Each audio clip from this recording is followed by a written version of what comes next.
Hey guys, welcome back to the channel. This is a story about what if Naruto was Wolverine Young Justice.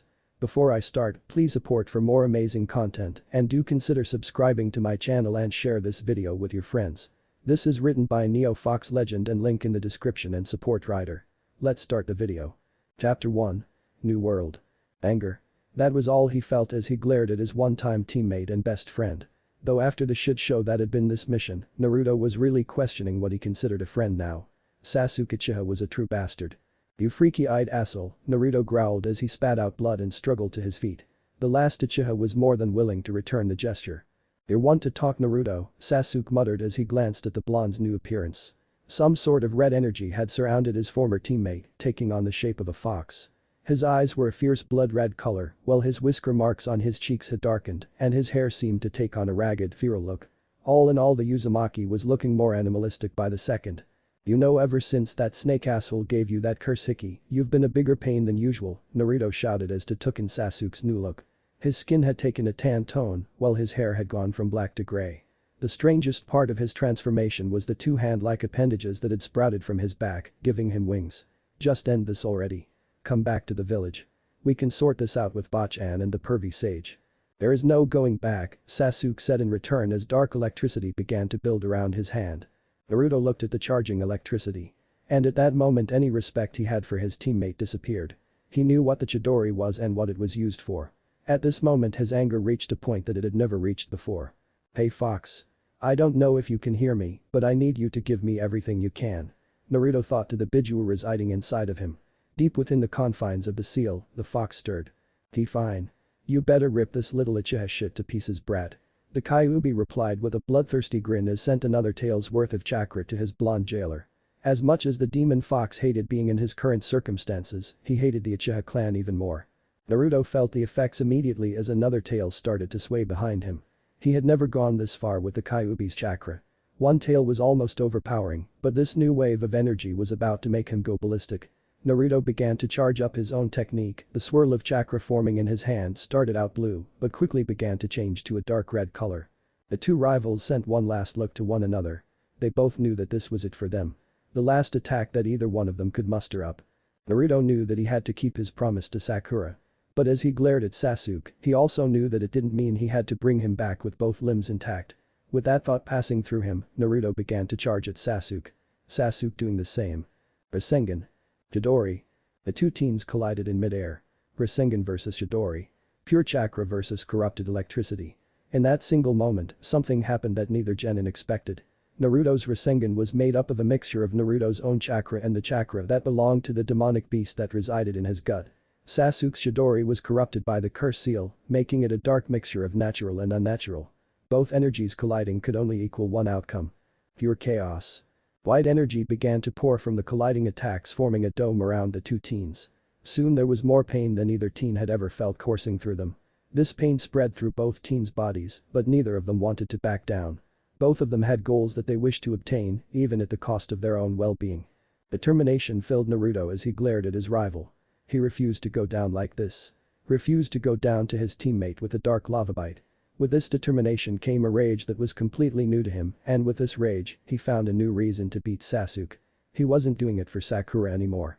Wasn't doing it for Konoha. Wasn't doing any one person. He was doing it to prove that he was the better person. Better warrior. Better ninja. And with that, his Rasengan began to overpower the Chidori, shocking Sasuke as the red orb slammed into his hand, started to shred his arm apart. A new pain formed in Sasuke as he finally noticed what had happened to him. He was forced back due to the power of the attack and slammed into the water. Naruto didn't think Sasuke was dead, but at the moment he didn't really care. Because the orb began to shift around and collapse around him. Even as it did though, Naruto smiled. Because he won. He beat the supposed strongest genin in the village. And even if this weird energy killed him, he still had that.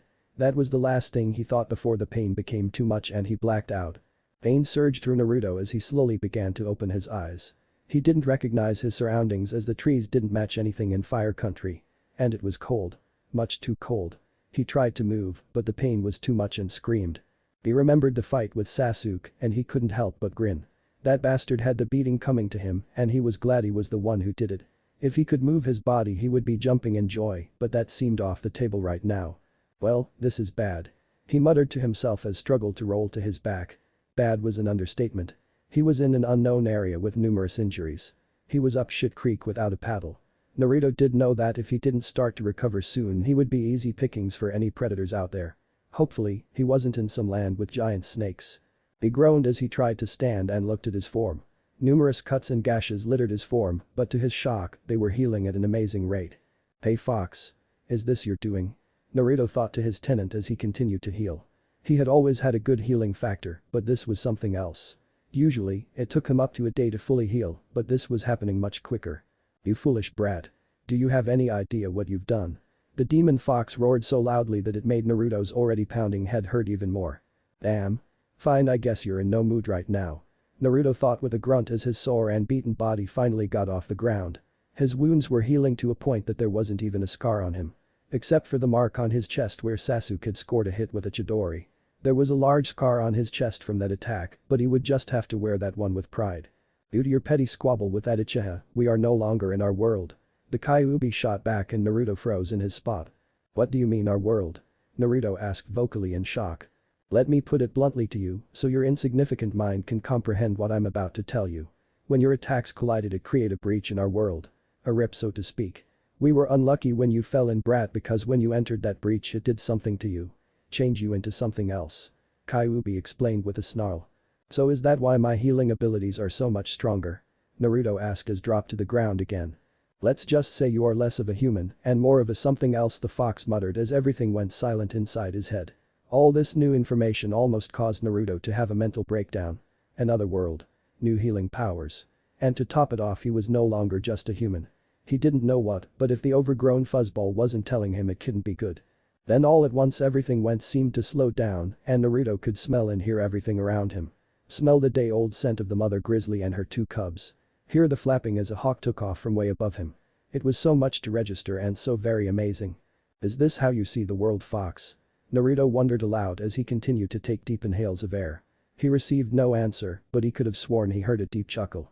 It's not so bad. Whatever had happened to him had increased his sense of sight and smell, and he was actually kind of alright with it. "Alright, first things first," Naruto said as he slowly began to move around, "I need to figure out just where the hell I am." 2 weeks. That was how long Naruto had been stuck out in the middle of nowhere. A long 2 weeks spent foraging and hunting for whatever food he could find and whatever training he could fit in. His chakra control was still pretty terrible, and if anything his chakra had increased since having come to this new world. He had also tried getting into contact with Konoha via toad summoning, but something strange had happened. Something was blocking his summoning. He could bring forth the correct amount of chakra to summon a toad like Gamakichi and do the correct hand signs, but nothing would happen. It was like he was cut off. To make matters even worse, the fox had gone completely silent ever since the first day and was of no help.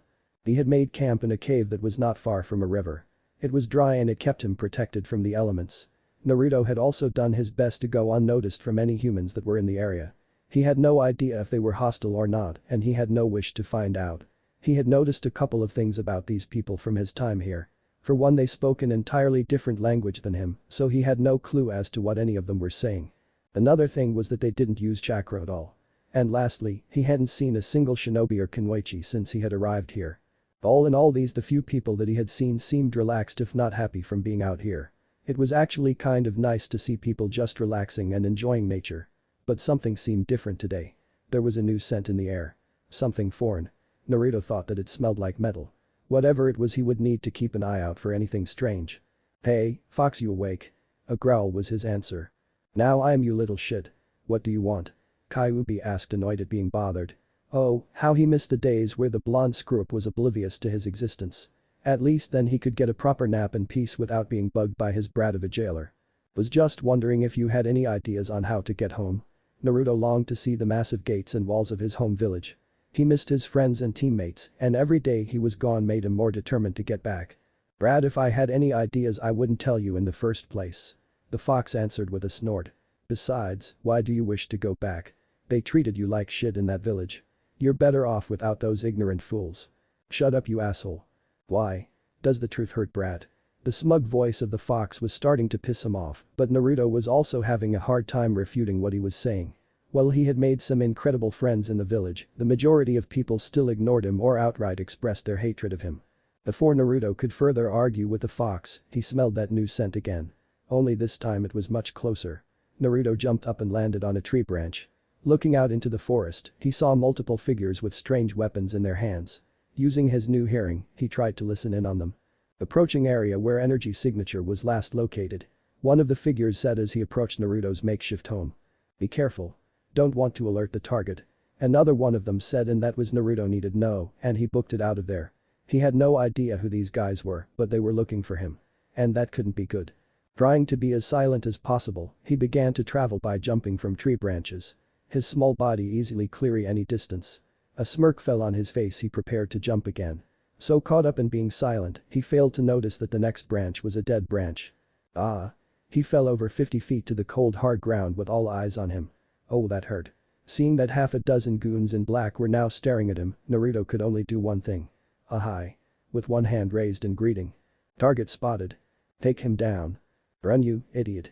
The fox roared from inside Naruto. Taking off at incredible speeds, Naruto pushed past several of the soldiers, ignoring the pain that came from his oddly bent arm.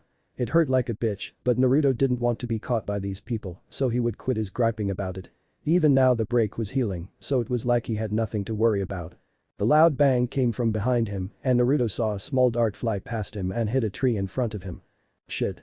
After seeing these strange darts, Naruto ran even faster, channeling chakra to his legs. Target is out of sight. Moving an unknown speed southwest. Unit 3 is in the area. Stay on this freak and bring him down. Naruto ran faster than he had ever run before, and when he saw that there were reinforcements coming in, he knew what he had to do. These men were coming in those strange machines called vehicles. He would need to get out of here fast. Page Bushin no Jutsu. Several clones appeared in a cloud of smoke. His chakra control might suck worse than usual right now, but he could still use his signature technique. Shit, now there's 10 of the brat. One of the soldiers cried, and the blonde smirked as they all darted up into the trees. Bouncing from tree to tree, Naruto sailed past the soldiers. He was home free. And then something drilled into him and pain surged through his body. See it. For the second time that day he fell and hit the forest floor.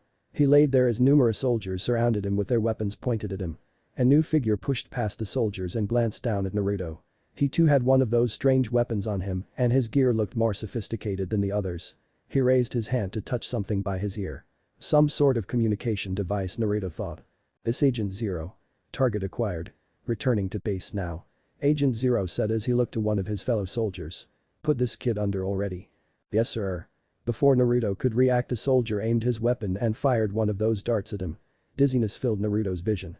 Geez, this kid's still going. Another dart hit Naruto and all he was darkness.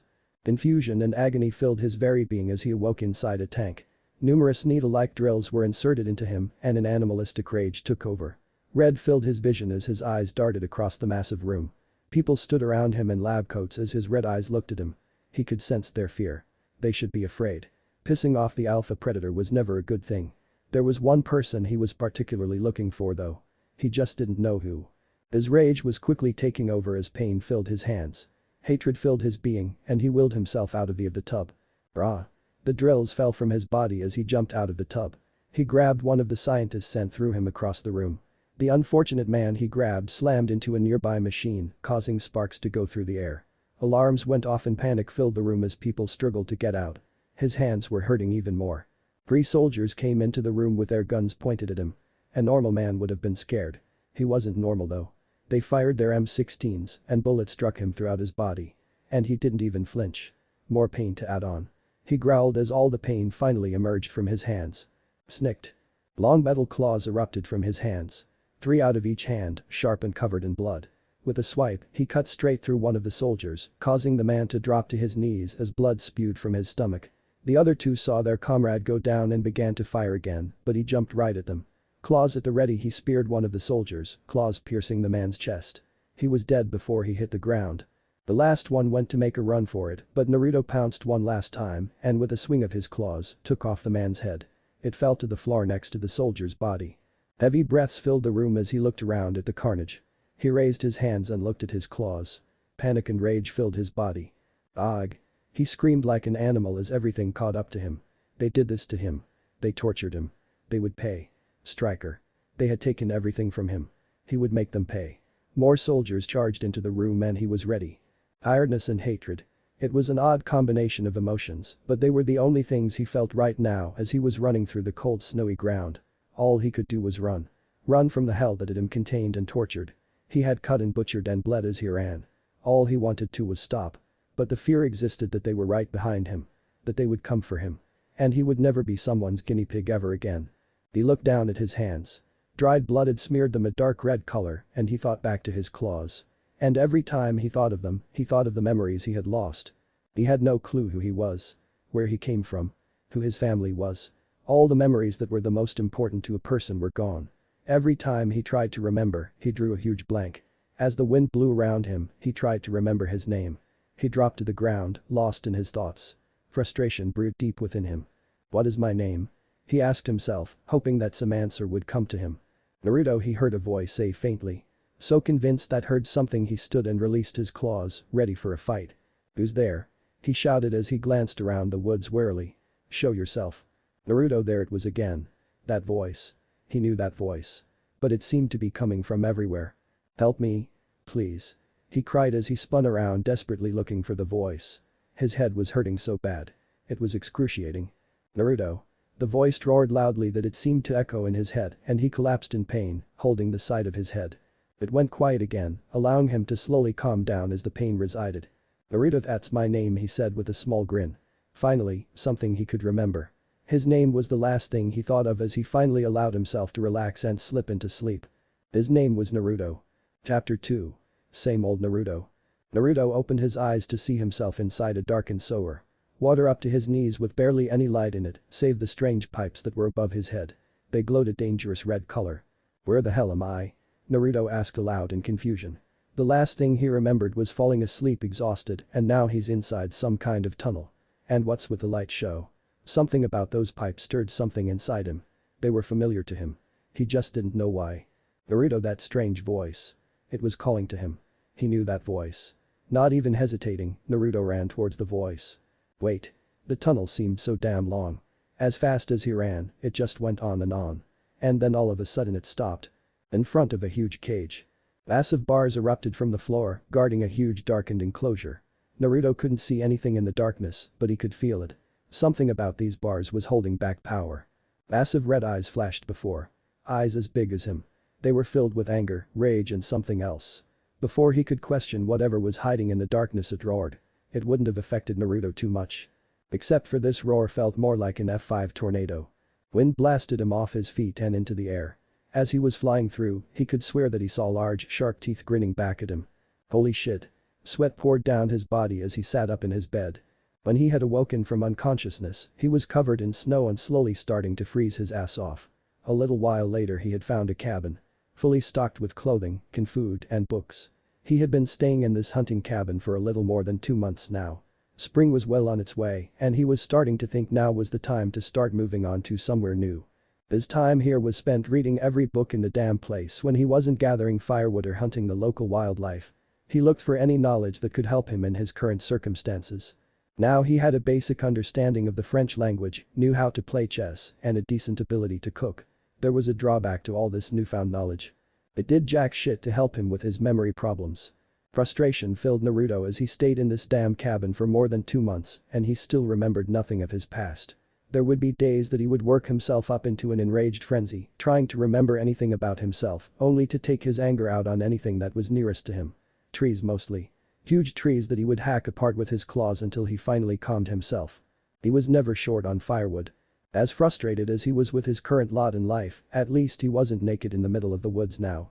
He stood up from his bed and made his way over to a bowl of water that he left out just in case he had a nightmare. Splashing water in his face in a bad attempt to help wake him up. He looked up to look in the mirror. The young haunted face that stared back he didn't recognize. He was a teenager that he knew to be a basic fact. About 15 or 16 years old. He was on the short side, only being about 5'6" in height. His most distinctive features had to be the wild blonde hair that sprouted from his scalp, his sharp blue eyes, and the 6 whisker marks that were on his face. 3 on each cheek. Who are you, Naruto? He asked himself as he brought a hand up to his face. At that moment the anger was back and before he knew he had smashed his hand into the mirror, glass shattering everywhere. Blood poured from him as the glass cut into his skin. He looked at his hand with narrowed eyes and began to pull the glass out. Pain mattered little to him. Every cut and every wound would heal. Eventually. He sniffed the air. There was a new scent to it. People were close. It was time to disappear. Having left one of the windows open, Naruto was barely able to squeeze through and take cover in some nearby bushes. His eyes were locked on the approaching figures. There was a trail that led up to the cabin, and he could make out two people who were walking up to his sanctuary. One was a woman. She had long red hair that was pulled back into a ponytail and was wearing a green turtleneck, a brown jacket, a pair of jeans, and hiking boots. He would also admit that she was very pretty in a nerdy way due to the glasses that framed her face. The other person was a man. He had a short black haircut in a military style and was wearing a green flannel, jeans, and hiking boots also. Naruto let loose a low growl and disappeared amongst the trees. "This was a great idea, Heather," the man said as he carried their bags into the cabin. James Hudson was in desperate need of relaxation. When his wife suggested that they take a short break up to their cabin, he was all for it. His job regularly tested his patience, so any break he could get he would take. That, and he loved being around his beautiful wife. "Come on now, James. All my ideas are great ideas," Heather teased as she opened the door and looked around. Their hunting cabin wasn't anything fancy. A basic cabin with a front room that came with a kitchen. A master bedroom plus a spare in case others decided to come with them. It was their hidden spot. Oh my god. It was now trashed. Empty cans of food littered the floor. Furniture was upturned and broken. Claw marks littered the walls and floor. Something angry had been here. "What did this?" Heather said as she took everything in, and James thought about the possible candidate. This looked to be the classic case of a bear looking for some food, but to James, something felt off. "Stay here, Heather," James commanded as he took off towards his truck. He kept a spare rifle in it and he wanted to be safe in case whatever did this was still lurking about. He reached the truck in record time, quickly opened the door and reached behind the seat and grabbed his old hunting weapon. As he leaned back, something grabbed him by his shoulder and spun him around and struck him hard with a right hook. He stumbled back and got a good look at his attacker. It was a teenager with wild blonde hair and piercing blue eyes that reminded him of a predator, like a wolf. He was wearing some of his spare clothing and his face was set in an angry snarl. The blow dazed him for a second before his combat instincts kicked in. He lashed out with the blunt end of the rifle, striking the kid across the side of his head. The kid took a step back and James went to aim his rifle at him. Before he knew it though, there was a loud snick. And a set of claws erupted from the blonde's hand. With a quick swipe, he had cut the rifle in half, leaving the now useless handle in his hand. James was so startled that he fell back on his ass as another set of claws came out of the blonde's other hand. The boy raised his clawed hand in the air and prepared to bring it down, and all James could do was watch in panic. "Stop." To his surprise, the boy did just that. His beautiful wife was risking her neck in order to save his sorry ass. Heather ran out of the cabin and crouched next to her fallen husband. Fear was in their eyes, but it was also in the boy's eyes. He looked down at his claws in shock. Panic appeared in his eyes and he began to shake. His claws retracted back into his hand and he turned and started running straight into the woods. Not looking behind him as he ran. The duo of husband and wife could only watch as the youth ran away. Both of them in deep shock. "Did that really just happen?" James asked as he slowly stood up. "Of course, it really happened though. His rifle was cut in half, for God's sakes. This was insane. In all his years working with the Canadian military, he'd never seen anything like that before." He looked terrified, Heather mumbled with her eyes still locked on the direction the kid went. "Terrified? Heather, that kid tried to kill us," James exclaimed as he threw down what was left of his gun. I know, but James, did you see him?" It was like a switch went off in his head. He went from an animal into a scared kid. "That boy has been through something terrible, James. That boy has metal knives in his hands." James shot back.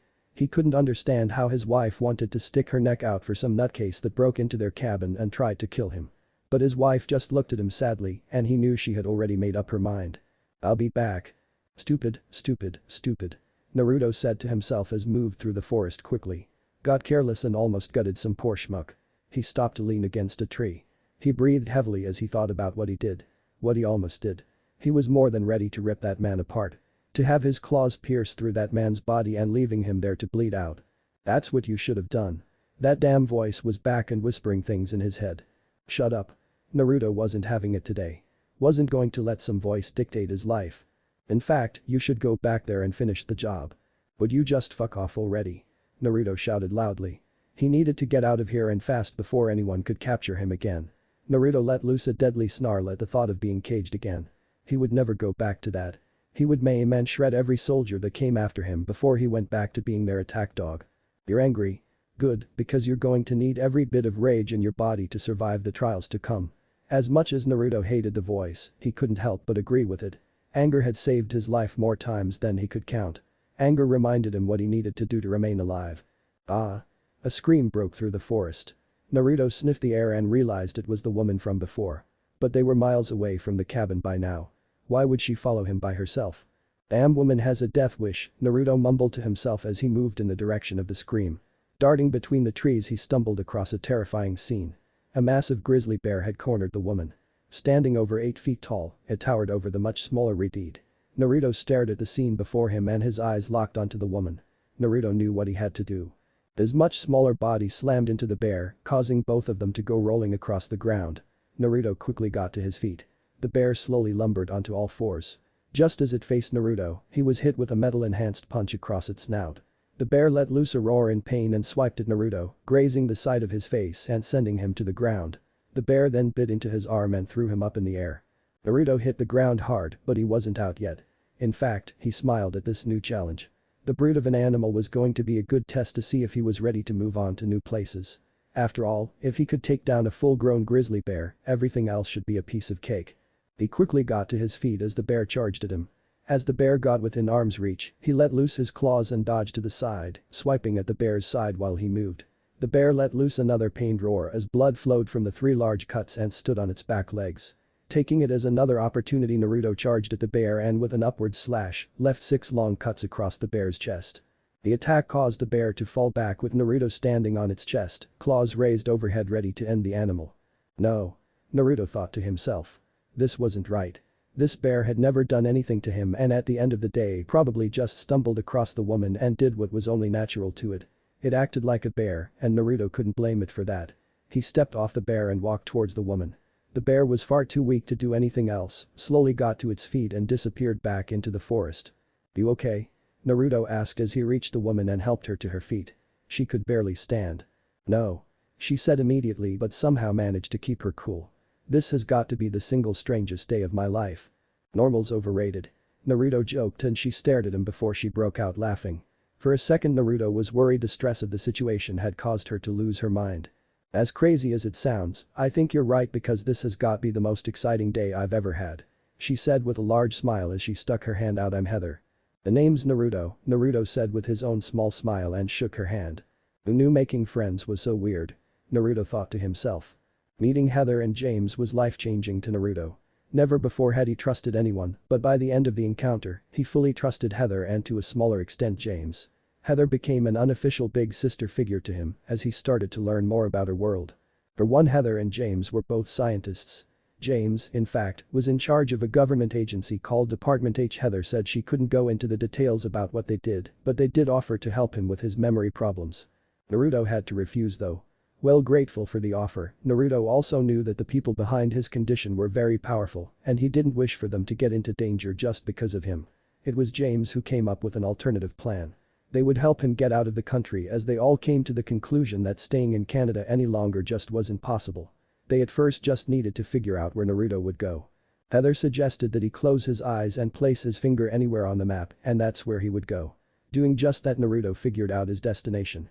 Are you sure you want to go there? James asked, worried about the young man. This whole idea had to be crazy, right? Don't worry about me, Jimmy. I can take care of myself.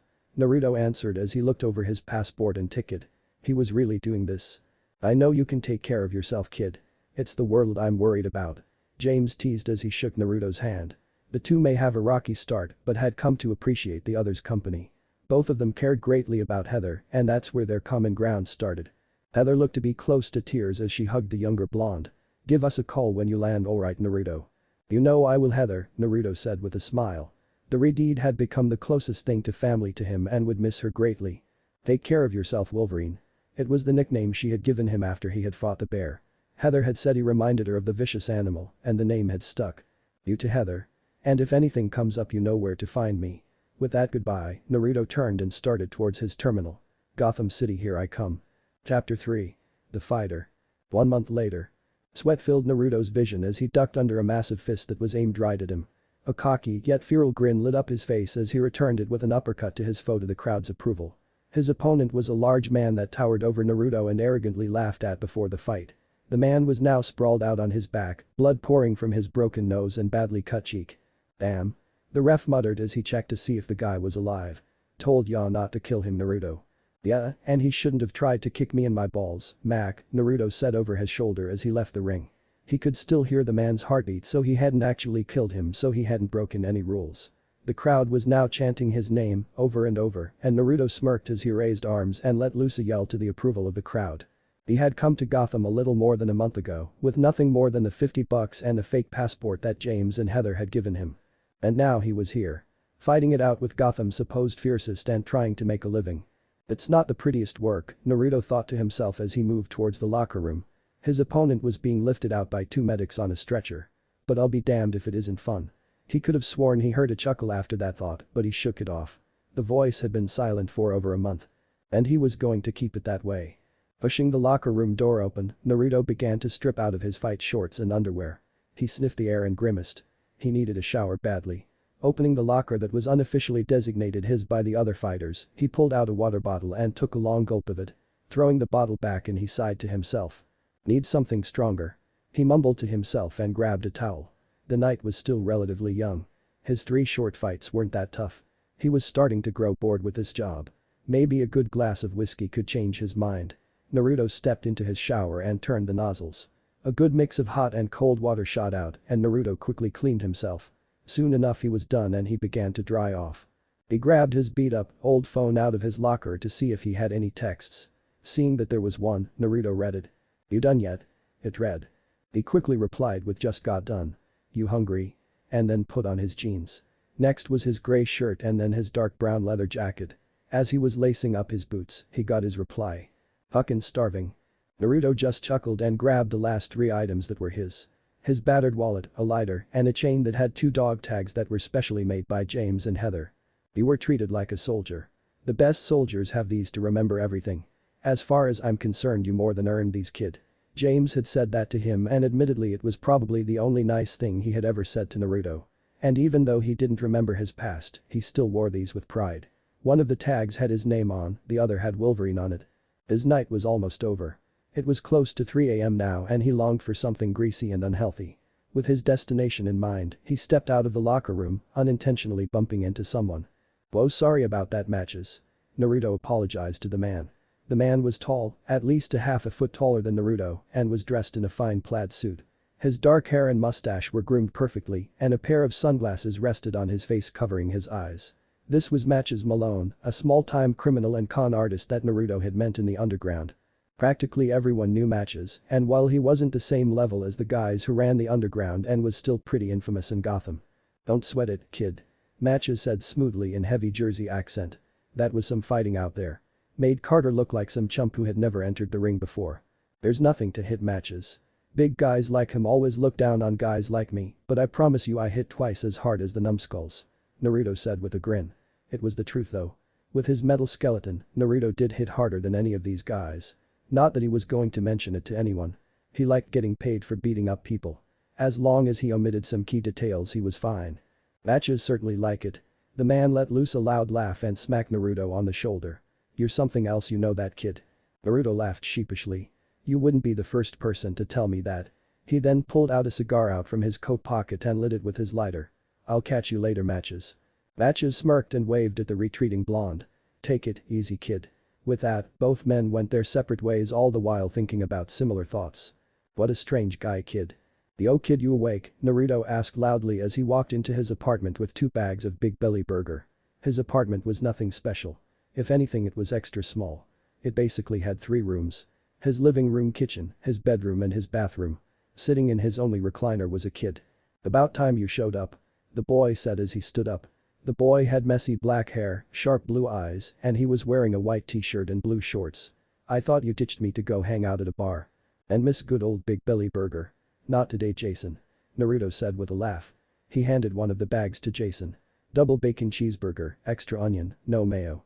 "Alright," Jason said excitedly as he grabbed one of the bags out of Naruto's hand and tore into it. Naruto scratched his head and chuckled at the 11-year-old. "Slow down, Jace. You're gonna choke. At least enjoy the damn thing," Naruto said as he walked over to his fridge and pulled out a bottle of beer. He flicked the cap off with his finger and took a deep drink before he ripped into his own bag.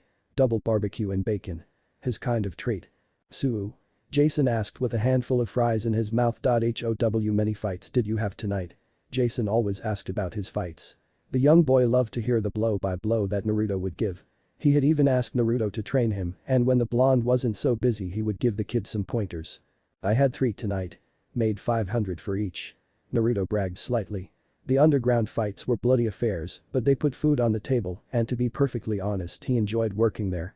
He liked to fight and prove that he was stronger than others. I need details, Naruto. Jason whined, eager to hear new tales about the underground. Naruto shook his head good-naturedly. Alright, so my first match was with this biker guy. Pretty slow to be honest, Naruto began telling about his fights. How each fight was supposed to be tougher than the last. And how each opponent eventually was knocked out from his metal-enhanced fist. This went on until Jason finally fell asleep in the recliner. Naruto picked the kid up and carried the kid over to his apartment that was right across from his. He knocked on the door and waited. Eventually, it opened to reveal a very frail dark-haired woman who looked at Naruto reluctantly. "Morning, Catherine," Naruto said with narrowed eyes.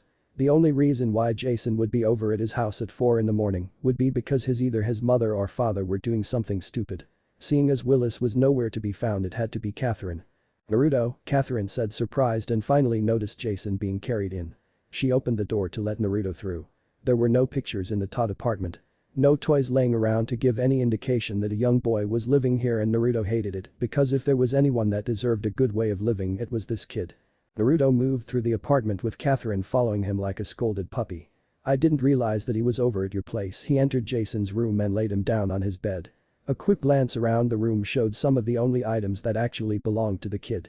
Posters of rock bands like Metallica and AC/DC covered most of the walls. An old-school TV and PlayStation 2 were stuck in a corner of the room, both bought by Naruto little more than a week ago, with some of his leftover cash from one of his fights. Next to Jason's bed was a stack of school books that Naruto made sure Jason looked over every night. Though lately, he was letting the kid slack off due to it being the summer. "Didn't know her were too high to care?" Naruto questioned her. Her sudden silence was her answer. Naruto growled under his breath. He wanted to be mad at her.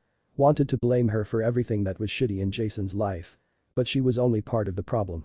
Willis Todd was twice as bad and every bit deserving of the beating he had coming. "I couldn't help myself, Naruto," Catherine said quietly. "I had such a long day at work." "Save your excuses," Naruto interrupted with narrowed eyes, "because I don't want to hear them. When was the last time Jason ate? Not just some junk food that comes out of a box, but a real goddamn meal." The kid couldn't live off Big Belly Burger, no matter how much he wanted to. Catherine looked close to crying now, and that had never been his intention when he came over. Naruto moved her out of the room so she wouldn't wake the sleeping Jason. "I'm sorry, Catherine." Naruto was never one for apologies, but he also knew when he was acting too much like himself. "I didn't mean to snap at you like that. I just worry about Jason is all." He closed the door. "Thank you for that. I know I'm not a good mother, but Jason might be the one good thing I've done in this life. It's nice to know someone like you is watching out for him." Naruto scratched his head with a tired sigh. He pulled out a roll of bills out of his pocket. Unrolling a couple of the bills, he held his hand out. "Here. It's about 250. Use it to pay rent and feed the kid, and I better not find out that you use this to put more of that shit in your arm," Naruto warned. Catherine nodded gratefully. "I will, Naruto, and thank you." "I better not regret this, Catherine," Naruto said as he turned and walked out of the apartment and back into his own. It had been a long night and his bed was calling to him. Naruto loved to run. It was the first thing he did every afternoon after he woke up. He would throw on a pair of shorts, a long-sleeved white shirt, and a pair of old running shoes. He would then start from his apartment building, and then he would take off across Gotham like a wolf on the hunt. No destination in mind, just a long road of training. He often felt as wild and free as his namesake when he ran. Naruto often got a similar feeling when he was fighting in the ring. Mile after mile he ran, and every day he ran by the same gym. Ted Grant's gym, to be precise. Ted Grant was a very old man who still looked like he could knock a much younger man on his ass. Naruto would be lying if he said he wasn't intimidated by the man. "It's pretty weird," Naruto thought to himself as he approached the gym at a sprint. "I've got no problem fighting a grizzly bear, but a senior citizen scares the shit out of me." He stopped right in front of the gym, breathing slightly. While he never had a destination when he ran, he often found himself outside this gym. He could hear the training going on inside, but could never work up the nerve to go inside. The people in there were real. They existed to the people outside those walls. They had lives to get to. "I'm just a fucked up lab experiment," Naruto thought to himself with a chuckle as he looked over the building. It wasn't a massive building, and much like the surrounding buildings, it looked old but still powerful. Still able to get the job done. "Something funny, kid," someone said from behind Naruto. He turned to see the very old man that unnerved him closing his car door. Naruto had only ever caught spare glances of the older man as he passed the gym, but now that he got a good look at him, he knew why the older man intimidated him so much. Even in his advanced age, the man was still walked around like a man half his age. It was his eyes that truly made Naruto nervous. They were much like his own, in fact. Fierce and angry and always looking around for a fight. "Nothing, old man," Naruto said with a playful smirk. Ted laughed loudly. "Can't say too many people talk to me like that these days. What can I say? I'm brutally honest." "That's so, eh? Why don't you take that brutal honesty inside and show me what you can do?" Ted said as he pointed to the doors of the gym. "Not my kind of scene," Naruto said quickly. "Really? Because I could have sworn that it was you who keeps running past this place every afternoon." The old man shot back with a smirk. "Look, kid, it's not a problem if you want to go in and check the place out. I built this place so people could find a way to deal with their anger in a healthier way than, say, robbing a local store. Look, old man, I'm fine. I just need to finish my run." Ted looked at the blonde as he did the last of his stretches. There was a look in his eye that told Naruto one thing, and it wasn't anything good.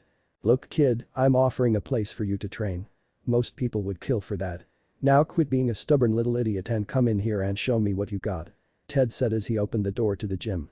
Naruto stared at the older man, and for once he let himself feel normal. "Alright, fine, old man. I'll come in, but just for a little while." "Good. I'm Ted Grant. What about you, kid?" "My name's Naruto. Not kid." Ted just smiled cheekily and opened the door, and for the first time, Naruto got a good look at the place.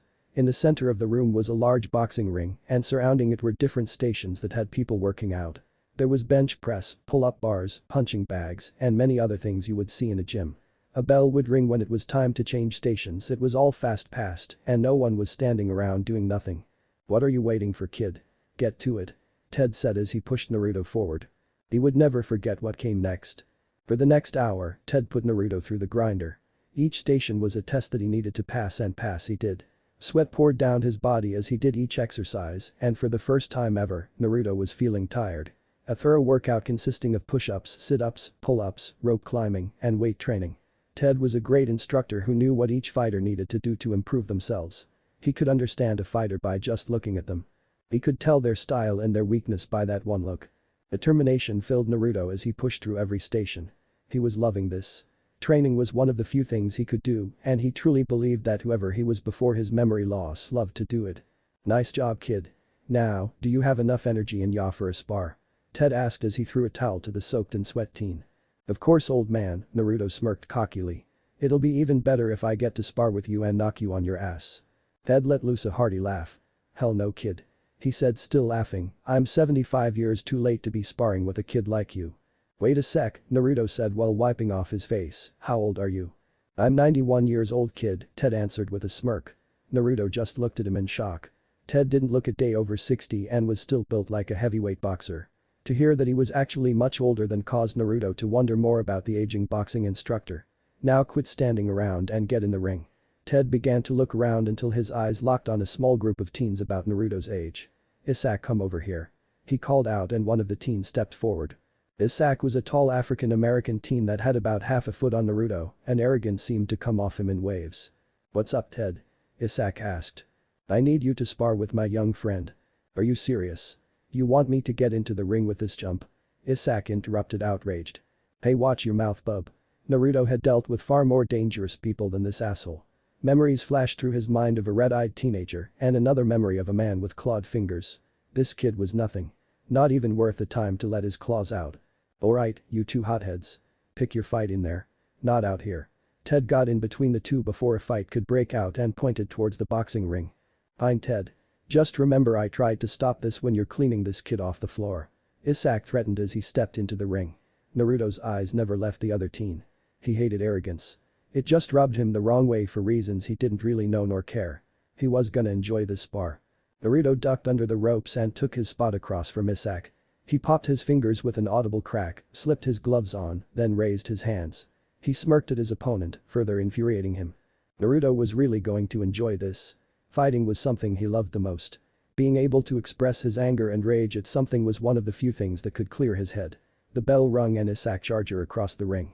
He threw a haymaker at Naruto, who dodged the blow and returned with his own jab right into Isak's ribs. Isak stumbled before catching himself and launching himself back at the smirking blonde. Naruto weaved between the punches, never truly feeling in danger. The other team just really didn't register as a danger to him. Where Naruto was relaxed, Isak had grown more and more frustrated. Every punch he threw at Naruto was easily dodged or deflected, and it was aggravating the inner city boxer. Naruto jabbed Isak in the ribs again and then followed it up with a hard hook to Isak's face. It was a game to the blonde. He wouldn't put his full force into the punches. He was really trying to see how riled up he could make Isak. The other team was starting to look volcano that was about to erupt. Isak began to swing wildly in a desperate attempt to land a hit on the shorter teen. Naruto grinned deviously and hit Isak with a powerful strike that sent the taller teen flying back. Isak came crashing back down and was unconscious before he even hit the floor. Everyone in the gym stopped what they were doing to see this random kid knock out the supposed strongest boxer in the city.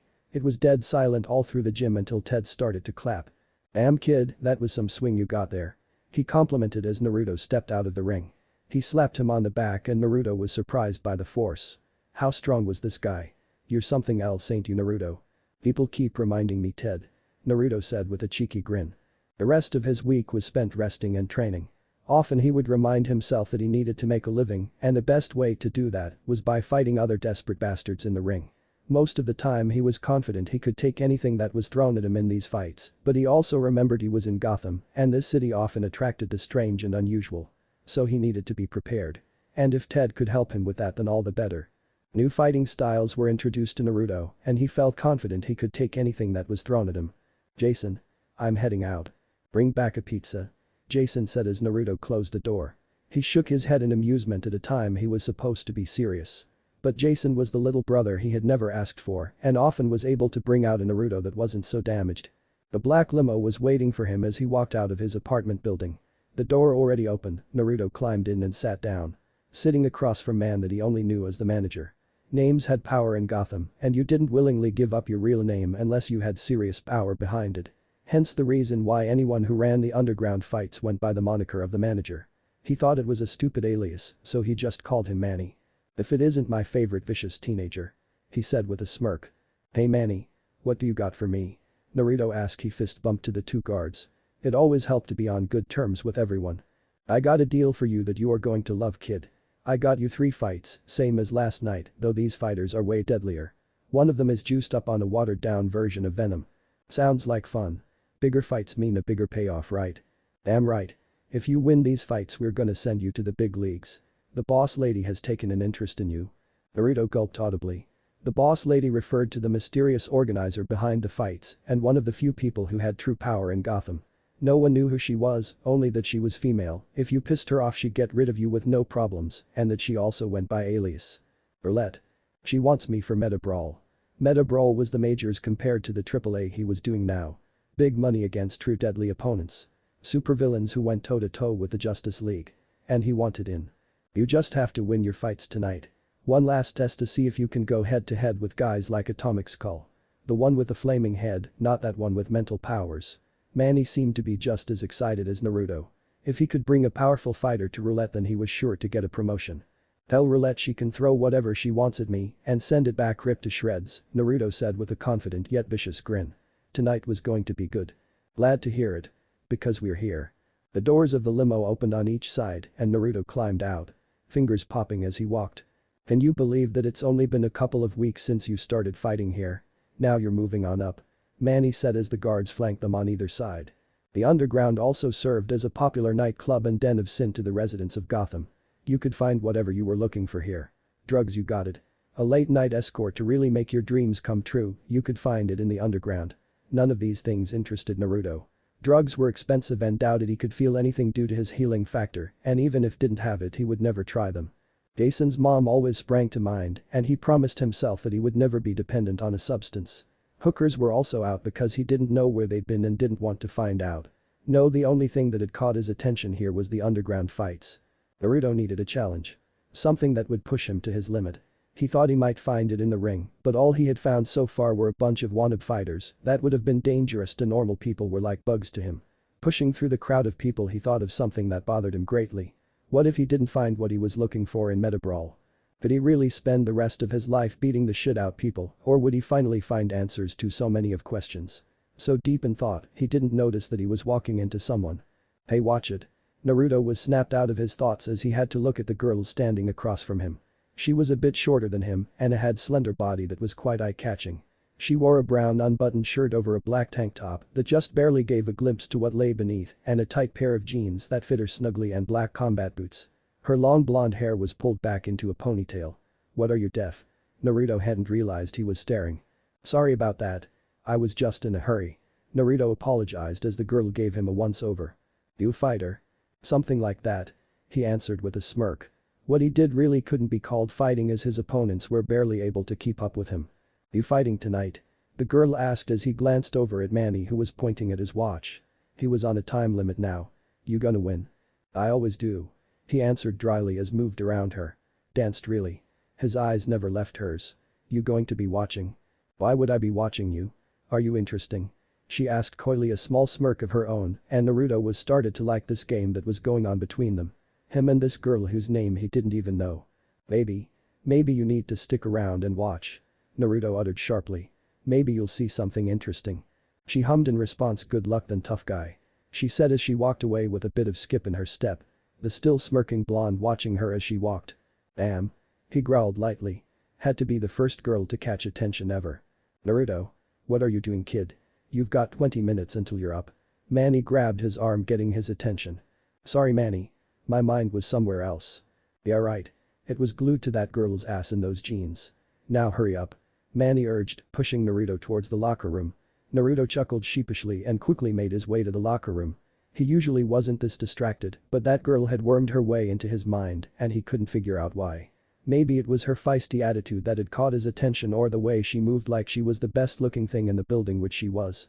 Naruto cleared his thoughts as he pushed the door open to his locker room. He slipped his jacket off and placed it on a hook and was moving to take his boots off when a sharp pain took over his head. Like someone was trying to drill into his skull. "Naruto." The voice came so suddenly that it actually spooked Naruto into letting his claws out and spinning around. He growled as he glanced around. His head was pounding. "Naruto. Shut up," he roared as his claws sliced through a nearby bench, cutting through the wood. He brought his hands up to his head as the pain worsened and his eyes clenched shut. "Leave me alone." His eyes snapped open and he glanced in a nearby mirror and froze. His eyes were red. Blood red. He fell in shock and withdrew his claws. "What the hell is happening to me?" "Remember?" The voice faded away into silence and Naruto shuddered. What was he supposed to remember? Didn't the voice know how hard he was trying to remember? How often he lied awake in wonder thinking about he used to be. "Fuck you," Naruto growled as he stood up and took a deep breath. The pain had subsided now but was a fierce reminder as to what the voice could do. The thing he hated most though was that he felt like he knew the voice, and each time it tried to talk to him he got closer and closer to it. He'd figure this shit out later. Right now he had more important things to worry about. The door slammed open. It was one of the guards that had walked in with Naruto and Manny. Reggie was his name. "Kid, you need to get out of here." Screams were coming from the main room and they weren't from people having fun. "What's going on out there?" "DCPD is here and they're taking down everyone." "I gotta go. Manny sent me here to warn you and only has Kyle to watch his back." Naruto nodded and slipped his leather jacket back on. "Thanks, Reggie. Be safe out there." Reggie nodded before darting back out into the chaos. Naruto popped his knuckles one last time and followed him out. Dozens of GCPD officers were running about and going after the most powerful people in the crowd. Naruto pushed past people, trying to find an exit. A cop grabbed his arm and Naruto's fist shot out and drilled him in the cheek. Two more cops tried to apprehend him and instead, Naruto kneed the first cop, bringing him to the ground, the air knocked out of him from the metal-enhanced bone, and uppercutted the second as tried to interrupt him. His fist caught the underside of the cop's chin and sent the guy flying through the air and onto another nearby cop. With the one problem seemingly taken care of, Naruto glanced around the huge room looking for any viable way of escaping. He stopped in his tracks. The girl from before was fighting off more than 6 officers and was winning. Her form flipped around the officers as she gracefully kicked and punched her way through the GCPD cops. Deadly was the word that came to Naruto's mind. She struck with precision and each officer that tried to stop her felt her wrath. But even with a fierce struggle, Naruto knew that eventually, the cops would overpower and he didn't want to see that happen. So he figured, what the hell. He shot into the group of cops and tackled one. Quickly standing, he blocked a baton that was coming his way and head-butted the cop. Next, his foot lashed out and struck another cop in his stomach. His ally picked up a nearby knife off a table and launched it at another cop. The knife flew through the air and was embedded in a cop's hand who tried to pull his gun out of his holster. Naruto realized that they needed to get out of there. Coops were filling in quicker than they could take out. Grabbing a nearby table, he flipped it through the air into an approaching group of officers. The GCPD cops were either hit by the full force of the thrown table or ducked out of the way. Taking his chance, Naruto grabbed the girl by the arm and darted to the back hallway. He knew of side exit for the staff of the place and would be the easiest way to get out of there. "Where are we going?" the girl exclaimed as they ran out of the room. "Getting the hell out of here," Naruto called back as they ran. They could see the exit now. He pushed the door open to see a dirty grimy alleyway. Slamming the door back, Naruto glanced around. One end was blocked by a chain-link fence. "That way," his companion said as she pointed to the other end. They were stopped by approaching two cop cars that came screeching to a halt, blocking them in. "Let's take the other way," Naruto said as they turned back. He was tired of this shit. Snicked. His claws emerged from his right hand, causing his friend to gasp as the sharp metal cut through the fence like it was nothing. "What the foo?" the girl started, but Naruto pushed her on. "Do you really want to ask questions or do you want to get out of here?" Naruto challenged as shoved the ruined fence away. "Good point. Run now, questions later." "That's what I thought." Getting away from the cops was ridiculously easy. To be fair, there were way bigger fish back in the underground to catch. Right now they were hiding in alley 6 blocks away, waiting to see if the coast was clear. "That was insane," Naruto said to his companion as she stared at him dryly. "That's putting it mildly," his fellow blonde uttered as they rested against the walls of the alley. Naruto shook his head and laughed, and she looked at him strangely. "What's so funny?" "Think about it. All the shit that's gone down tonight. And I don't even know your name." Once Naruto put it like that, the girl couldn't help but laugh with him. "I'm Artemis," she introduced. "Artemis?" Naruto tried it out as they shook hands.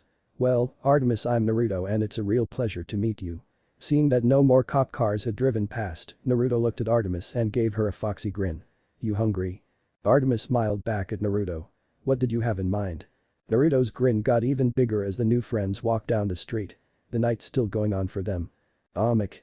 Versus. "Get over here." "Shit. I hate when you spam that move." Jason shouted in anger as Scorpion impaled Johnny Cage with his rope spear and then punched him up. "Finish him." "Come on, Jason. Just admit it. Scorpion is the best." Naruto bragged as he went through the right combination of buttons to unleash the fatality on Jason's character. "No way." Jason pouted as he dropped his controller. The boy seemed to be mulling what Naruto said. "I bet Batman could beat Scorpion." "Fatality? What? Scorpion would beat the shit out Batman," Naruto argued. "Dude, he's Batman. There's no way Scorpion would beat him." "Are you serious? Because that has to be the most ridiculous thing I've ever heard. Scorpion controls the fires of hell. What does Batman have? A batarang. Real effective." "Batman has more than a batarang. If he really wanted to beat Scorpion, he would take the Batmobile and run him over," Jason shot back. "But Batman would never do that because he's a big hero with morals and crap. Scorpion does not," Naruto teased. "You want to know how Batman would beat Scorpion? With a fire extinguisher." Naruto sighed. "Look, how about we go get Big Belly Burger and forget the whole thing?" Jason's eyes lit up. "Hell yeah." Both Naruto and Jason got up and moved towards the door. Batman would still win. No, he wouldn't. Chapter 4. Shadows. Cities like Gotham didn't sleep. There was always something going on, especially at night. Wandering the streets, Naruto and Artemis casually walked past numerous different people as they finished their late-night snacks. "So how does a girl like you end up in the underground?" Naruto couldn't help but ask as he finished his milkshake. Big Belly Burger was God sent. "Maybe I was bored," Artemis answered with a small smirk. "A girl like you bored in Gotham? Now that's a crime," Naruto teased as he took one last spoonful of his chocolate shake. "What about you? Why were you fighting?" Artemis asked with a curious smirk. Naruto shrugged and said, "Have to make money somehow." "And the claws?" "Came with my memory loss," Naruto answered as he threw away his milkshake in a nearby trash can. He often wondered about his claws and the strange metal that covered them. They could cut through anything, or at least anything that had gotten in his way so far. "Enough about me though, and let's talk about you. You're no normal Gotham girl after all." "Is anyone in Gotham really normal?" she jokingly asked. "Good point," Naruto replied with a chuckle. "But you know how to fight. Those moves back there were from some serious training." "Let's just say my dad was a real slave driver and leave it at that." Artemis seemed to close up after answering him, and Naruto understood the need for privacy. It wasn't like he was the poster boy for telling backstories. "You know you're pretty badass," Naruto told her in an attempt to cheer her up.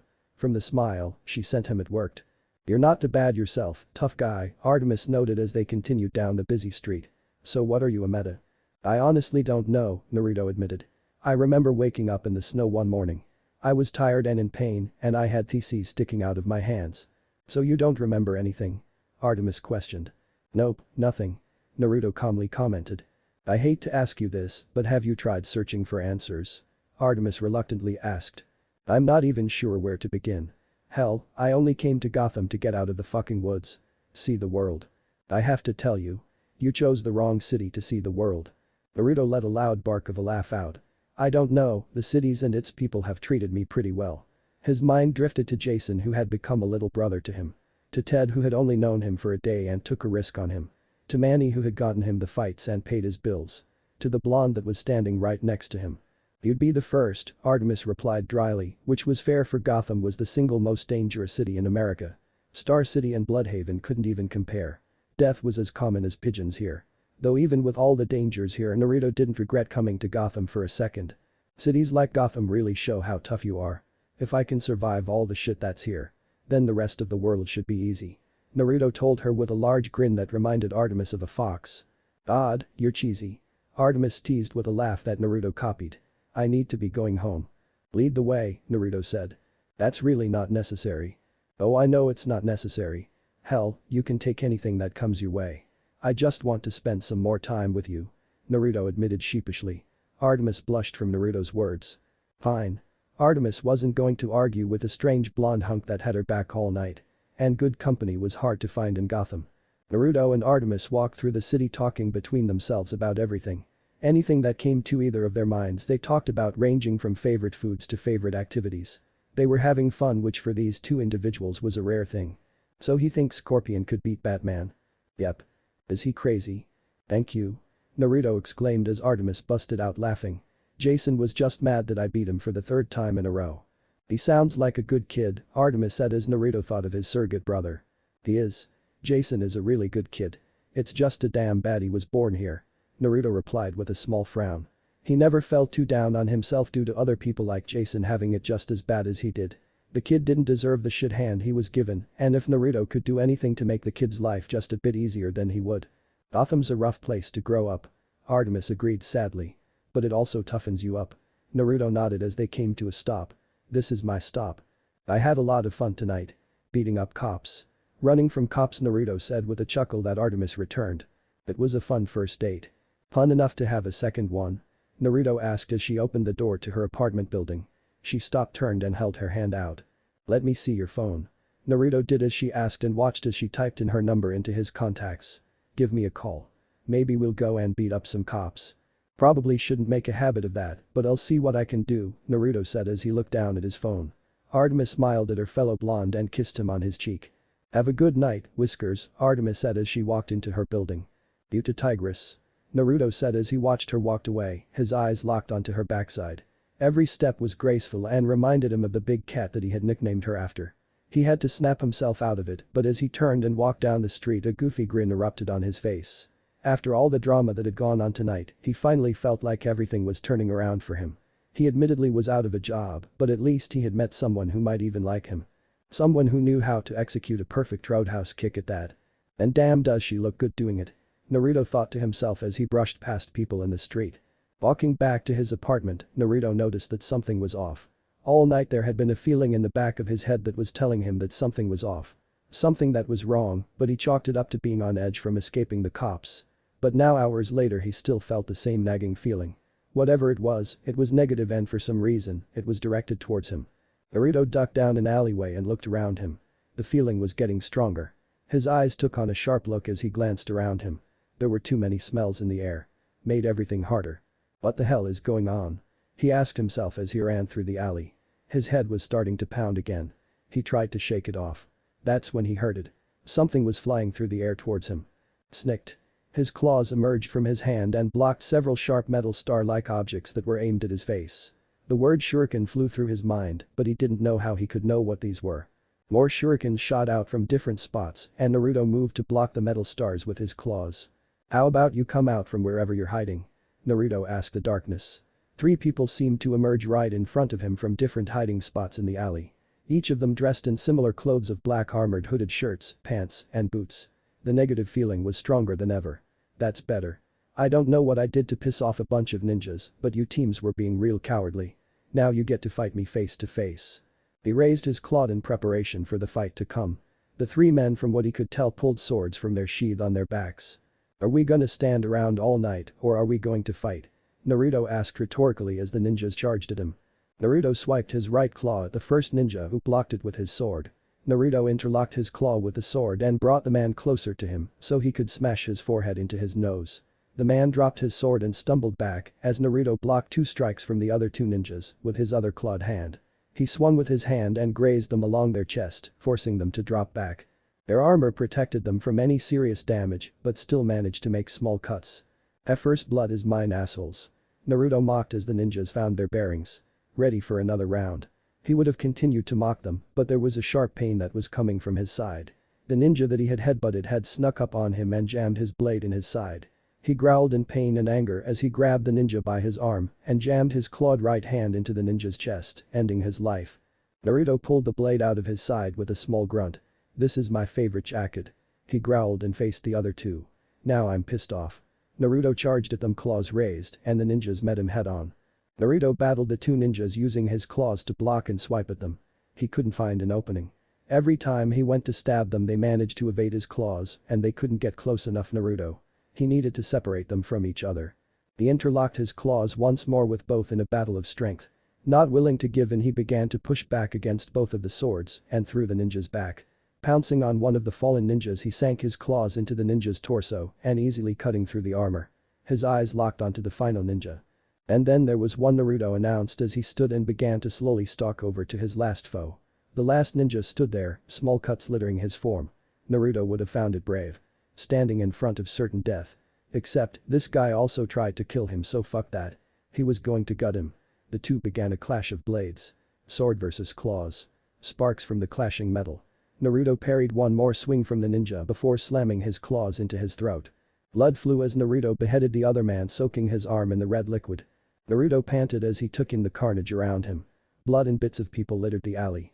He needed to get out of here now before someone called the cops. He ran through the streets of Gotham City in ripped up clothes and covered in blood. His nice night was starting to look like a nightmare again. As soon as he stepped into his apartment, he charged toward his shower, slipping off his ruined clothes while he ran. Naruto's thoughts were still transfixed on the three strange men that had attacked him. To his knowledge, he had never done anything to piss off any ninjas, but he also didn't know much about his past, so he also had that going for him. He knew one thing for sure. He was going to need information, and there was only one person who could help him. He stepped out of his shower and used a towel to dry himself off before putting on a pair of boxers and jeans. What the hell? Naruto turned to see the shocked Jason holding his bloody shirt. Jason, what are you doing here? Naruto exclaimed as he snatched the shirt away. Did you get stabbed in your fight tonight? No. The only person that did the stabbing tonight was him. Then how did that happen? Jason asked, confused as he pointed to the blood-soaked clothing. Naruto threw the shirt into a trash can. Listen to me, Jay. Do me a favor. Throw this along with jacket and pants into the burn barrel outside. Make sure no one sees you. I need to go take care of some business. I'll explain everything when I get back. Naruto promised. Okay. But I'll hold you to it. Jason said as he picked up the trash can and ran out of the room.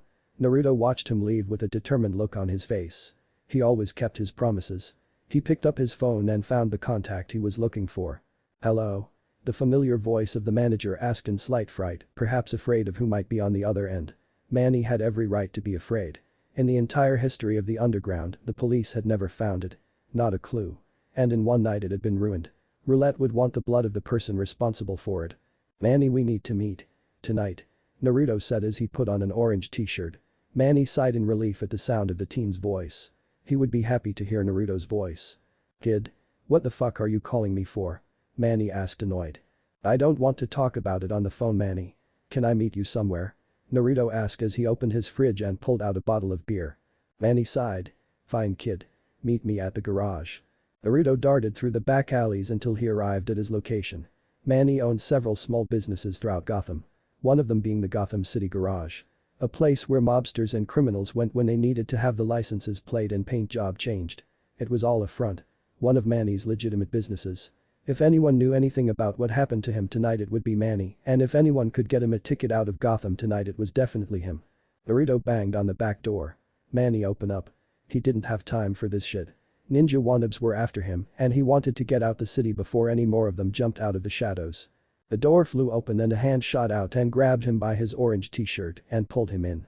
His claws almost popped out of hand, but he managed to control himself. One of Manny's goons had been the one to grab him. A huge man that towered of the teen. "Get your damn hands off me," Naruto growled as he shoved the man. "Watch your mouth, punk," the man said as he prepared to strike the blonde, fist raised. "Hold it." Naruto and the goon turned to see Manny's short figure step out of an office. "Jesus Christ, kid, you've been here for a minute and are already starting a fight." "Must be my sparkingly personality," Naruto muttered sarcastically as he pushed past the guard. He stepped into Manny's office. "Do you want a drink, kid?" Manny asked as he closed the door and sat behind his desk. Manny pointed to a large bottle of whiskey and 2 glasses. "Sure." Manny poured the alcohol into the glasses and handed one to Naruto, who took a sip of it. "Alright kid, tell me what's going on." Naruto drained the rest of his drink and placed it on the desk. "I was attacked by fucking ninjas tonight." Manny looked at him with wide eyes. "If we were anywhere else in the world I would call you crazy, but this is also Gotham Suo." "Yeah, tell me about it," Naruto exclaimed as he poured another glassful of alcohol. His head was feeling weird again. "I know this is gonna sound weird, but have you heard of ninjas in Gotham before?" "Rumors here and there," Manny answered as he opened up the top drawer of his desk and pulled out different files. Some of them had names on them like Mr. Freeze, Scarecrow, and Poison Ivy to name a few. Manny focused on one with the name Shadows on it. "Let me guess. Black hooded figures with ninja swords," he said as he handed Naruto a blurry picture similar to the men who had attacked him. "Yep, that's them. Hard to forget those ninjas," Naruto said as he glanced over the picture. Cloaked in black, the figures would be an intimidating sight to a normal person, but Naruto had faced the worst and come out alright. These teams were just another thing to add to the growing list of strange shit to happen to him. "From what evidence I've managed to gather, they're called the Shadows. Some sort of hidden order of assassins that are supposedly the best at what they do." "Not anymore, they're not," Naruto interrupted with a sharp smirk. "No kidding. I don't know what they want with you, kid, but it can't be good." Naruto nodded in agreement as he stood up from his chair. He knew exactly why these nutjobs wanted him. After all, how often did a kid with an unbreakable metal skeleton and claws just happen? Naruto always figured someone would eventually come after him, and when they did he would ready. It was why he trained, why he fought in the underground. Answers were being delivered to him finally and he was ready. "So what are you going to do now?" "They'll be coming to me soon," Naruto said as he stumbled around the room in a daze. What the hell's wrong with me? He had never felt like this before. The room was spinning around him. Naruto rubbed his eyes and felt his mouth go dry. "That would be the tranquilizer that was in your drink," Manny revealed with a smirk as he placed his untouched glass back onto the desk. "Boys, tell my new friends that the cargo is ready for transport." "What the fuck, Manny?" Naruto growled as he stumbled to his knees. He wouldn't go back. "Quit calling me that, kid. I hate when you call me that. I am the fucking manager. I demand respect. Something that you never gave me. Some meta freak with no sense. So when the Shadows came to me with a big payday for your information, who was I to turn them down? They were supposed to capture you tonight after your fights, but then the damn cops showed up."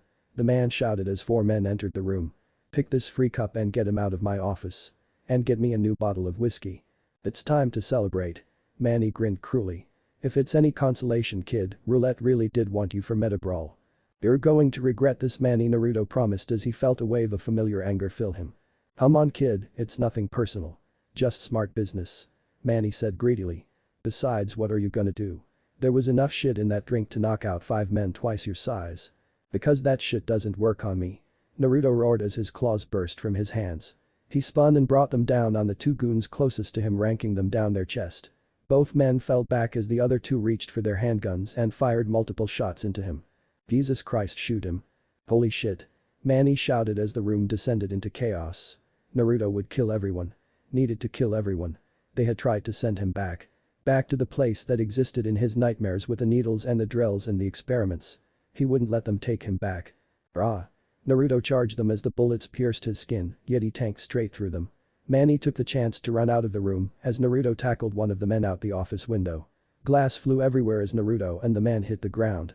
He would have sunk his claws into the man's chest if not for the other goon running and grabbing him by the back of his shirt and lifting him off the floor. The fist hit Naruto on the side of his head, but he shook it off and drove his knee into the man's stomach. As the man bent over from the force of the blow, Naruto brought his clawed fist up and drove it into the man's throat. He pulled back and the dead man fell to the ground. He turned to the last man who was attempting to crawl away from the blonde monster who had killed everyone. Boo. Naruto growled as the man shot up and ran like the devil was chasing him. Naruto had bigger worries like getting that shithead Manny to cough up some information. He took one sniff of the air and had the greasy little man sent like a wolf on the hunt and began to track him down. He clawed his way through the garage door to see Manny getting into an SUV, a look of dread on his face. Naruto wouldn't let him escape. He charged at the vehicle in a dead sprint as the driver began to take off. In one leap he was on top of it. "Would you kill this fuck already?" Manny shouted to his last guard who fired up through the roof at Naruto who shrugged off the pain. He drove his claws through the roof and slashed through the metal like a knife through butter. The driver screamed as Naruto grabbed hold of the wheel and forced the SUV to drive headfirst into a concrete wall. Naruto flew forward and smashed through as the car came to crashing halt.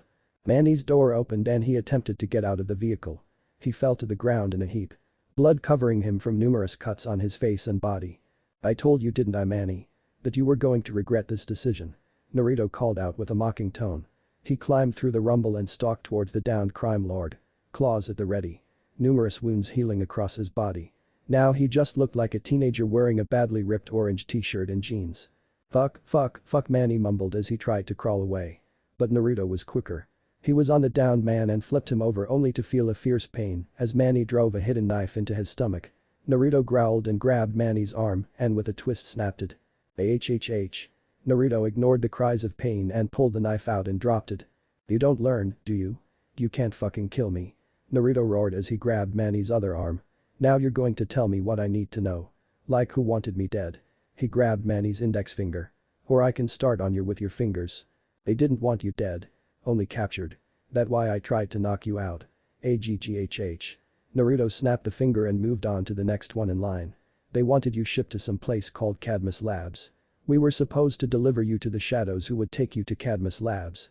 "And where is Cadmus Labs?" Naruto asked with a feral grin as he snapped another finger.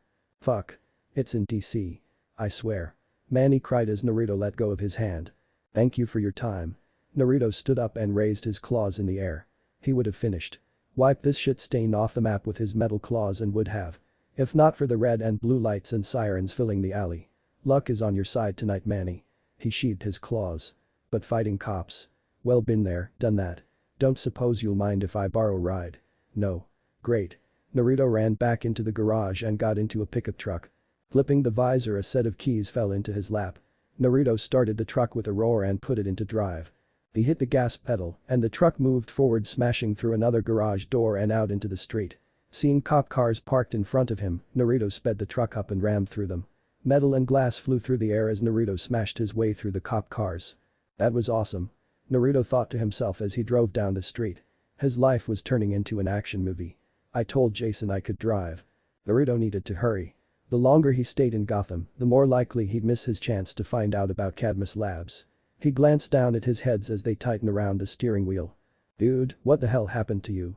Jason asked Naruto as he slammed his front door shut. "Life," Naruto answered dryly as walked back to his room. Sitting right next to his bed was an old duffel bag that was always filled up with extra clothes in case of emergencies like tonight. "What's that for?"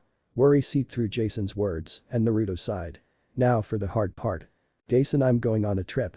And I don't know when I'm going to be back." "What? What are you talking about?" Jason asked frantically and Naruto didn't blame the kid. Besides his crazy parents, Jason had no one. Except for Naruto. And he would be lying if he said he wasn't worried about what Jason's situation would turn into without him around. "Some things have come up. Things that I need to take care before someone gets hurt," Naruto replied as he made his way out of the room, Jason hot on his trail. "You're going to be back, right?" Naruto stopped and looked down at his young friend. "Look, Jason." Before Naruto could reassure him, a knocking came from Naruto's front door. They both turned to it as someone knocked again. Naruto took a sniff of the air and recognized the scent. "Ted." He mumbled as he made his way to the door and opened it. "Hey, kid." Ted greeted with a kind smile. "Ted, what are you doing here? It's like 2 in the morning." Confusion filled Naruto's voice. "Damn kid, in here. I thought you'd be happy to see me," Ted answered teasingly as he walked into the apartment. "I heard there was a crackdown on the underground tonight. Wanted to make sure you were alright." He noticed Jason standing behind Naruto. "Who's the pipsqueak?" "Hey. My name is Jason and I'm actually tall for my age." Jason defended himself. I'm fine, Ted. I don't know how you know about the underground and the fights, but I made it out. Cops swarmed the place, but I fought my way out. Damn. You look like shit, Naruto. Ted noticed as he finally got a good look at him. Ripped and torn clothing left a sketchy image, and Naruto looked like he had been put through a shredder. Ted, I don't really have time to explain. Kid, are you in some kind of trouble? Naruto shook his head. I'm not going to lie. Some crazy shit happened tonight. Shit, I would have liked to never have happened, but I need to go to deal with. So you're leaving Gotham? Jason asked again with an angry frown. This is bull and you know it. Jason, I don't want to leave. But I need answers, and the only way to get answers is by going to the source of my troubles. Naruto tried to explain. But I promise I'll be back. And you know I always keep my promises. Jason frowned before running out of Naruto's apartment. Naruto could only watch in silent sadness as the boy ran to his home. I need better luck, Naruto commented to Ted, who shook his head. Follow me, Naruto, Ted said as they walked out of the apartment building. I can give you something for your trip. Stepping out into the street, Naruto's eyes landed on what had to be the most beautiful machine his eyes had ever seen. It was a black and silver 63 Harley dual rider. Whoa. Naruto looked the motorcycle over with wide eyes. I don't know where you're going, kid, but you're gonna need a ride to get there. Besides, I'm too damn old to keep riding this thing everywhere. Ted said with a broad grin. Ted, man, you don't have to do this. I know, but I want to. Ted shot back. This last week, kid, has been the most fun I've had in a very long time. If I can help you by giving you a ride, then I'll do it. Thank you, Ted, Naruto said as he sat down on the bike. It felt right, like he was supposed to ride a motorcycle. I'm gonna need one more favor from you. Name it. I need you to look after Jason until I get back. Make sure he's alright and stays out of trouble. I can do that, Ted said without hesitation. Naruto stuck his hand out and he and Ted shook hands. Take care, kid. You too, old man, Naruto said as he put the keys into the ignition and started the bike. He sent one last wave to the window where Jason's apartment was. He had a feeling that the kid was watching him. The bike peeled out into the street and Naruto was off. He would be back. Gotham had a hold on him and he would back. After he dealt with whatever was in Cadmus Labs. Deep inside the recesses of Naruto's mind. A large being sat behind his cage, a large feral grin on his face. This damn brat always manages to find trouble. The fox laughed as Naruto rode away from Gotham City. 1 broken arm, 2 broken fingers, 5 cracked ribs, and a concussion. That was what punishment had been dealt to the man known as the manager in one night. All by one psychotic, pissed-off blonde monster with metal claws. "Goddamn freak," Manny muttered from his hospital bed. He was under constant watch from GCPD after they had saved him from Naruto, and when he was finally healed, he would make sure that punk-ass kid was put into the ground. The door opened and he turned to see a pretty doctor walking in with a clipboard in hand. She had long black hair that was pulled back into a bun and a body most women would kill for. That was mostly hidden by a white coat, but not enough that Manny couldn't leer lecherously at her. "Well, aren't you a beauty?" Manny said sleazily. "Aren't you a charmer?" The doctor said sarcastically as she checked over all the machines. If Manny's arms and hands weren't messed up, he would have smacked her ass. "You know, I heard something crazy about you." "Oh yeah, what was that?" "That you screwed over the League of Shadows." The woman answered as she jammed a knife into Manny's chest. She quickly placed her hand over his mouth in order to muffle his cries of pain. "As you can see, they send their regards." The knife was coated with a poison that would paralyze the victim and slowly incite a heart attack. Nothing here could be traced back to her. As Manny laid in his hospital bed in excruciating pain, the woman thought about the mysterious boy that had interacted with her little sister all night. My, he was yummy. She stepped out of the room and casually walked away. Jaden Guyan would have to keep her eyes on Artemis's boyfriend. He was rather interesting. Chapter 5. The Team. Washington, D.C. July 4, 2010. "Can I get you a refill, sweetie?" "That would be awesome. Thank you," Naruto said to the waitress as she filled up his cup with more coffee. He had ridden all night to reach DC and was in desperate need of the caffeinated drink. It had taken him more than 3 hours, which had given him plenty of time to go over his game plan. As much as he wanted to go charging into Cadmus Labs looking for answers, all that would give him would be funny looks and a one-way trip to the loony bin. Deciding to stop in a diner that wasn't too far away from the labs to get some breakfast seemed like a good idea. In the last 24 hours, he had been chased by cops, stabbed by ninjas, and betrayed by someone he thought he could trust. Naruto fully believed he deserved a stack of pancakes. He glanced at his phone, which sat silently on the counter. He wondered how Jason was doing and how he felt about the whole situation. Poor kid was probably about to rip his hair out in boredom without Naruto around. 4th of July in DC had to be one of the most chaotic times in Washington, D.C. Thousands of people wanting to celebrate their country's birthday. Naruto wasn't really in the mood to celebrate just yet. The door to the diner swung open behind him with an audible ring from the bell. Naruto was so lost in his thoughts that he didn't bother to look up to see the two gunmen. "Everyone down." One of the robbers shouted as he fired a round into the air. Naruto took a sip of his coffee as the other patrons dropped to the ground as the men waved their guns around. "That means you, blondie," the man shouted as he pointed his gun at Naruto. "You don't want to point that at me," Naruto warned as he set his cup down and spun around in his chair to face the gunman. One was a large heaviside man with a shotgun in his hands, while the other was skinny and had long slicked back brown hair with a handgun. "What are you doing?" the waitress asked in disbelief. "Obviously you don't get it, kid. I ought to blow your fucking head off," the skinny one shouted as he aimed his gun at Naruto's temple. Naruto's arm shot up and his claws emerged from his hand, cutting clean through the handgun and causing the man to go stumbling back. "What the hell?" the other man exclaimed, shaking where he stood. Naruto moved forward and grabbed the gun out of the man's hand before he could react and bashed him across his head with it. "Now I was having a nice breakfast before you two assholes showed up," Naruto said as he glared at the skinny one who was still conscious. Naruto reached down and pulled a wallet out of the other robber's pocket. "I think it's only fair that you pay for mine and everyone else's breakfast." "Sure man. Just don't use those claws on me." The man whimpered as quickly reached into his back pocket and pulled out his wallet. Naruto's claws withdrew and he snatched the wallet out his hands. Naruto tossed both wallets to the waitress who fumbled to catch them out of surprise. "You're pathetic," Naruto growled as the man whimpered again. "I could use my claws on you. But something tells me these people want a piece of you more." He motioned to several angry people who were stepping up to get closer to the man who tried to rob them. He looked at his waitress and smiled. "Have a nice 4th of July, ma'am," Naruto said as he walked out of the diner. He had more work to do. Cadmus Labs was pretty easy to spot. The building seemed to stand out amongst the monuments and statues that littered DC, and Naruto had to hold himself back from charging in.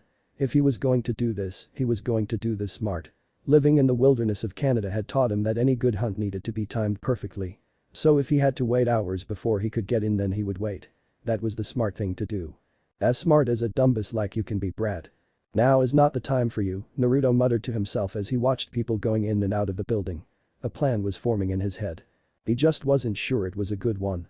"You have got to be kidding me. Hey, this is going to work."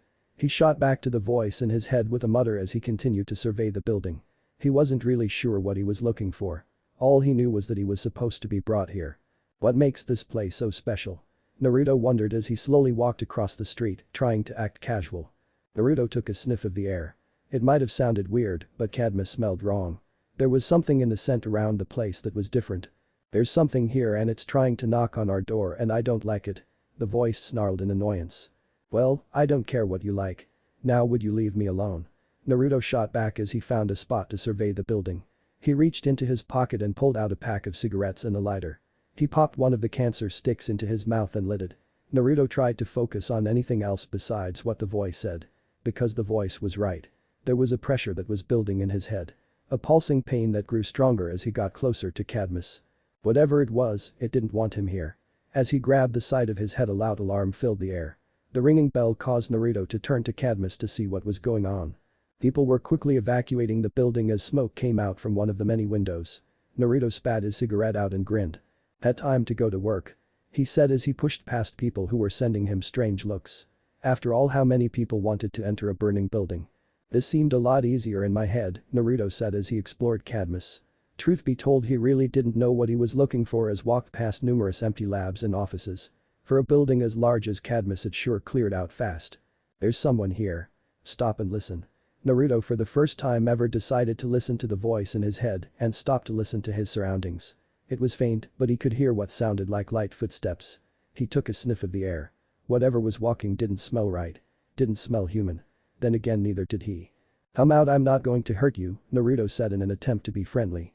He could see the outline of a person hiding in the shadows.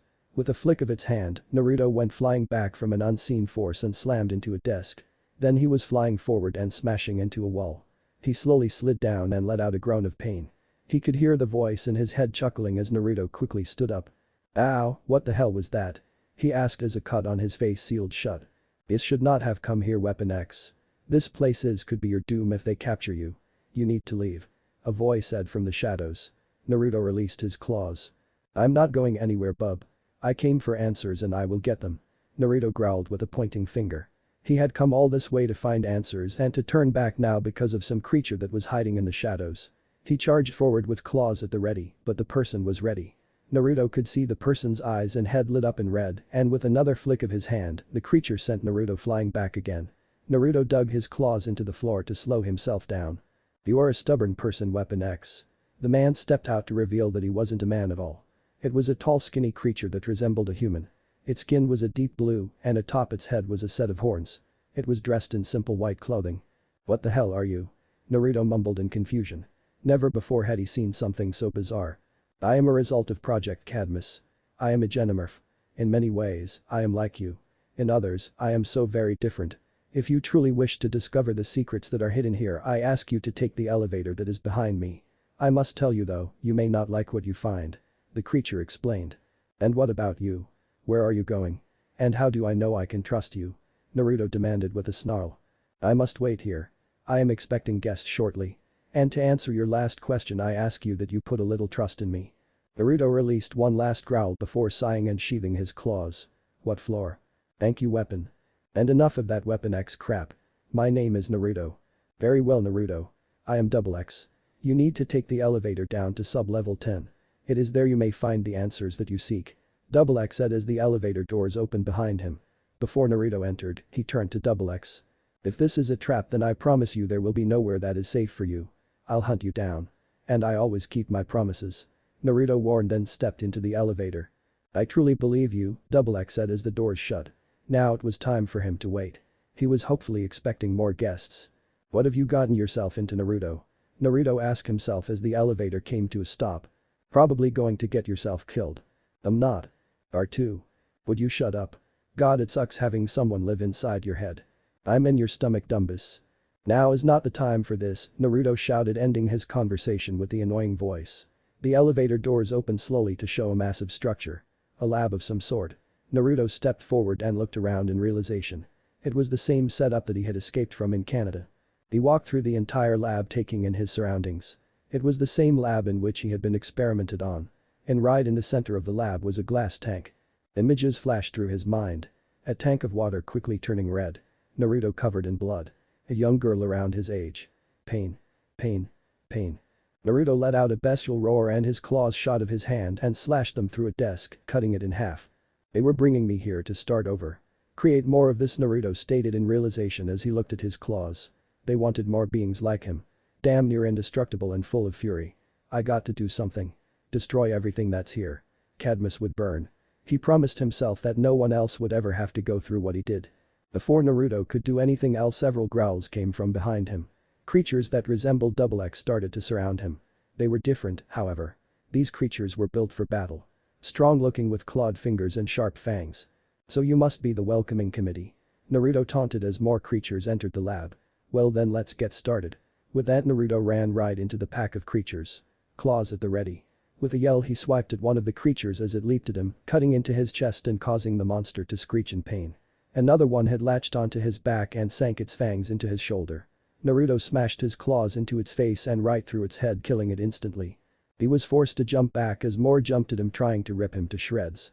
"So you fugly bastards have some fight in ya, hey?" Roars were his answer, and Naruto grinned. He jumped and spun through the air, clawing through two more as he did. As Naruto came down, he jammed his claws into another creature, pinning it down. Another one tackled him through the glass tank. Naruto pressed his foot into the creature's chest and kicked it off, sending it to the ceiling. He rolled out of the tank, spat out some blood and grinned despite his situation. He was enjoying this fight a little bit. More of the creature descended on him and a fierce upward slash at him covered in gore. A roar of triumph was released from his throat. "I'm the Wolverine and I'm the best at what I do," Naruto cheered with his hands raised. The remaining creatures retreated, their numbers greatly decreased. "Bunch of cowards. Afraid to take me on." A thud came from behind him, causing Naruto to stop celebrating. He turned to see a much larger creature built as big as an elephant, and it walked on its knuckles like a gorilla. "Well, you're certainly a big one." The new creature let out a huff before roaring in Naruto's face, spit flying everywhere and covering Naruto. "Hey, that was just rude. Looks like I'm gonna need to teach you some manners," Naruto shouted as he leaped at the creature's face and clawing into its thick hide. The creature shook about, trying to dislodge the blonde to no avail. Naruto's claws were in deep. He raised his clawed left hand and ran it across the creature's eye, causing the creature to moan in pain. Having had enough of Naruto, it finally slammed its face into the ground and effectively smashing Naruto. "Ow," Naruto muttered as he picked himself up. He turned to see a massive hand heading right for him. The creature had backhanded Naruto with a hand that was just as big as Naruto was and freakishly strong at that. Naruto felt himself go flying backward and through the metal doors of the elevator. His back slammed into the wall of the elevator shaft and he began to fall with no clue as to where he was going. "Oh crap. I told you we're going to get yourself killed. I'm not dead yet," Naruto shouted as he dug his claws into the side of the wall, slowly stopping his descent and causing sparks to fly. "And would you shut up?" He stopped a moment to catch his breath. "Damn, do I miss the chumps I used to fight." He looked around to see just how far he had fallen down the shaft. Sub-level 26, huh? Looks like someone else crashed the party. The elevator doors had been forced open recently and there were 3 distinct scents hanging in the air. Whoever else was there and had just been by here, and Naruto had a feeling that they were just as unwelcome here as he was. Naruto jumped from the wall and landed on the next level. The day officially sucked. Even more than yesterday. Cops, mobsters, and ninjas were easy. They at least didn't try to eat you. Naruto took another sniff of the air. They were still clothes and there was something else in the air. More of those things. He took off down the corridor with his claws at the ready. For the briefest of seconds, it felt like he was going faster than ever before. As he turned around, the corner instincts kicked in and he lunged forward, swiping at 2 creature that was about to pounce on an unsuspecting teen wearing a yellow outfit. "Whoa. Who the hell are you?" the teen exclaimed as Naruto pushed him out of the way of another one of the creatures. Naruto lashed out with his foot and kicked the creature across its face. There was another teen there that was fighting for his life with a man dressed in a strange outfit, and at the moment Naruto was a little busy to get a look at him. One of those creatures was busy trying to rip his guts out with those clawed fingers. "Less talking, more fighting," Naruto ordered as he backhanded the creature away. His eyes darted around as he looked at the number of creatures surrounding them. There were more of them than before. Perhaps he could take them. But it would be at the cost of one of these sidekicks' lives, and that was something he didn't want. "We gotta move." One of those creatures lunged at him again and stepped back before slashing the creature across its torso. "Just who are you exactly?" one of the teens demanded as they broke off from the fighting and took off down the hallway. "Right now I'm a guy in the same boat as you. Running for his life." They came to the end of the hallway to see the third and final teen doing something to the elevator. "Way to be a team player, Rob," the one in yellow shouted. "I thought you were right behind me," the teen said as the elevator opened and they rushed in just as the rest of the creatures were about to reach them. "You, that was close. Who's this guy?" Robin asked with caution in his tone. "I am curious as well." Naruto was finally able to get a good look at the 3 before him. The first was a dark-skinned teen that was probably about the same age as Naruto. He had light blonde hair that cut short and he was wearing a red tank shirt, dark blue pants, and a strange belt with a buckle that resembled an A. On his pack was some sort of pack that allowed him to draw water bearers, and his arms had a set of tattoos. The strangest thing though was the set of gills on the side of his neck. The next teen was wearing a yellow outfit with red pants and gloves with yellow shoes and a red lightning bolt emblem on his chest. The final teen had to be the youngest but also the most famous due to his affiliation with the Batman. He was wearing a red vest that was held together by yellow fasteners, black pants, boots, and gloves that all seemed to be made of the same body armor-like material. On the left side of his chest was a yellow R symbol, and around his waist there was a yellow utility belt that Naruto had no doubt was filled with all sorts of gadgets. "And I thought your old sense of fashion was weird. It's only fair that you guys introduce yourselves first," Naruto said as he leaned against the elevator wall. The fish boy sighed. "Very well. I am a qualid. This is Robin and Kid Flash," he answered as he pointed to his 2 friends. Robin waved good-naturedly at Naruto while Kid Flash looked at him, suspicion in his eyes. "My name is Naruto and is there a reason why this ride is going down?" Naruto asked with a raised eyebrow. "Project KR is down on sub-level 52. I want to find out what it is." "Fish cake," Robin said with a smirk. "What the hell is Project KR? And don't call me fish cake, bird boy," Naruto growled as Robin held up his hands in jokingly surrendering motion. "You tell us, Mr. Razorhands," Kid Flash asked with arms crossed. "Look, kid idiot, I've probably been in Cadmus about as long you have. All I know is they're up to some weird stuff here. Weird stuff like experimenting with forces that shouldn't be messed with. Project Cadmus was a dangerous example of what happens when humans decide to play God." "Is that what brought you here?" Aqualid asked as the elevator came to a stop on sub-level 52. "Something like that," Naruto muttered as the elevator came to a stop. They prepared for the worst as the doors opened to reveal a massive cavern-like structure. "Seriously, how the hell did they do this?" 52 underground levels right in the middle of the capital. How is it that it took 4 teens to find all this? Scooby-Doo, eat your heart out. Naruto thought with a chuckle as they walked around. They even had a talking dog if you counted a tall blue-skinned humanoid that helped out when it wanted to. This has gotten out of hand. Aqualid sighed as he scratched the back of his head. Perhaps we should contact the League. Robin ignored the suggestion and raced ahead. We are already here. Kid Flash said with a shrug and ran after him. Hey, I agree with you on this one, Naruto said as they both went after the other 2 teens. Which way? I don't know. Bizarre hallway number 1 or bizarre hallway number 2? Tough decision, Naruto joked as he eyed both ways. That was when he noticed something. Appearing in one of the tunnels was a familiar face. Double X. Naruto muttered as he eyed the man who had pointed him down here. Halt. Double X ordered as his eyes and horns glowed red. With a raise of his hand, several canisters flew at the teens which they narrowly dodged. Robin pulled a batarang from his belt and threw it at Double X, who stopped it right as it was about to hit him. Naruto and the sidekicks took off down the other hallway just as Double X launched 3 barrels at them. Double X turned to see the elevator doors opening to reveal Guardian and a pack of G-Elves following him. They're handed for Project KR. Double X informed and they chased after the teens. Kid Flash sped past Naruto and led the teens down the hallway. His eyes darted everywhere looking for a possible escape route. That's when one of those creatures pounced from the ceiling of the cavern and was about to claw into Aqualid. Naruto pushed him away, taking the full brunt of the clawed hands into his stomach. Grrr. A pained growl escaped his mouth as he grabbed the creature's arm and shoved it away. Aqualid stopped to help Naruto as he wrestled with the G-Elf. No. Get out of here. I'll be fine.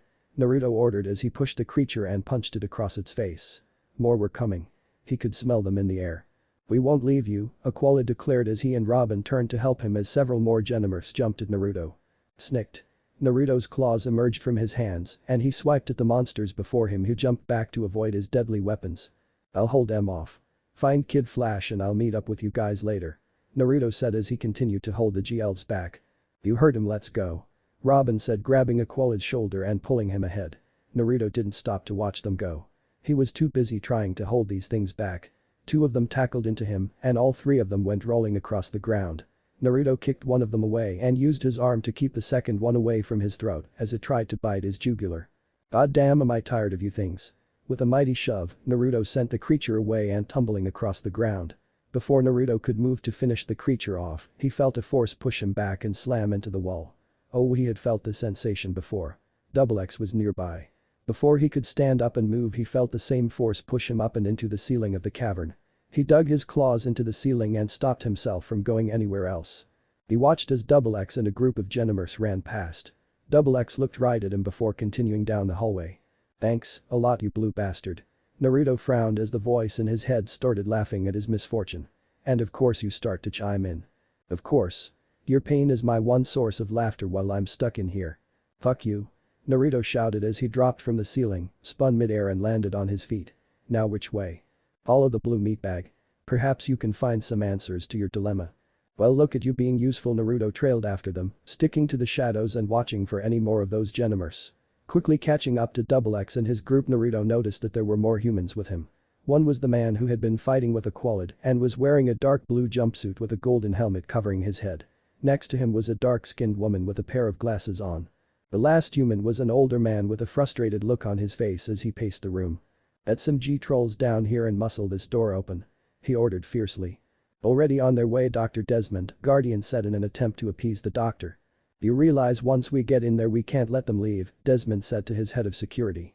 Doc, these aren't your usual meddling kids. You don't want to get on the wrong side of the Justice League. Better than getting on the wrong side of the Cadmus board of directors, Desmond warned sinisterly as he looked to the G-Gnomes sitting on Guardian's shoulder. Contact the G-Gnomes in KR. The little creature's eyes and horns glowed red for a brief second. Just what is Project KR? Naruto thought to himself in wonder. Was it another person like him? Broken and rebuilt for another person's amusement? Or was it something else? Double X did say that he was similar to Naruto, yet different. There was the sound of a battle going on in the room now. Whatever Project KR was, it didn't like people apparently. The heavy metal door slid open to reveal a dark-haired teen standing there, forcing the door open. He was wearing a white solar suit with a red S on the chest. Attaboy, Desmond said. Wait, Project KR Krypton as in Superman. Naruto couldn't believe his eyes. They had remade the most famous hero in the world in their little science lab, and Naruto had a feeling it wasn't for a good purpose. Seems like this Project Cadmus is more like our former captors than I thought. Yeah, no kidding. Now you're going to go be a hero, aren't you? The way the voice said it wasn't a question. Well, at least you know me. Naruto thought with a smirk as he followed behind them as they carried the teens away. HMPH, just don't die. No promises. The sidekicks were carried to a separate chamber where they put in pods. Superboy watched them with a look in his eyes that Naruto recognized as curiosity. It was a look that he recognized from himself. Kid Flash suddenly woke up as if startled by something, followed by Robin and Aqualid. Superboy continued to give them the same look as he analyzed the three teens. Naruto continued to hide in the shadows of the room, waiting for the moment to strike. He didn't know what the capabilities were of this Superboy, but he wanted to see how this played out. Dude, would you stop looking at like that?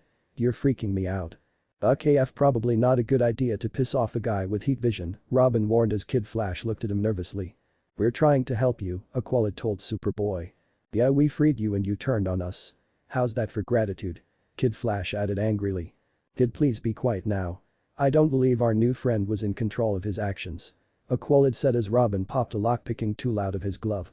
And what if I wasn't? Superboy mumbled quietly as if he was unused to his voice.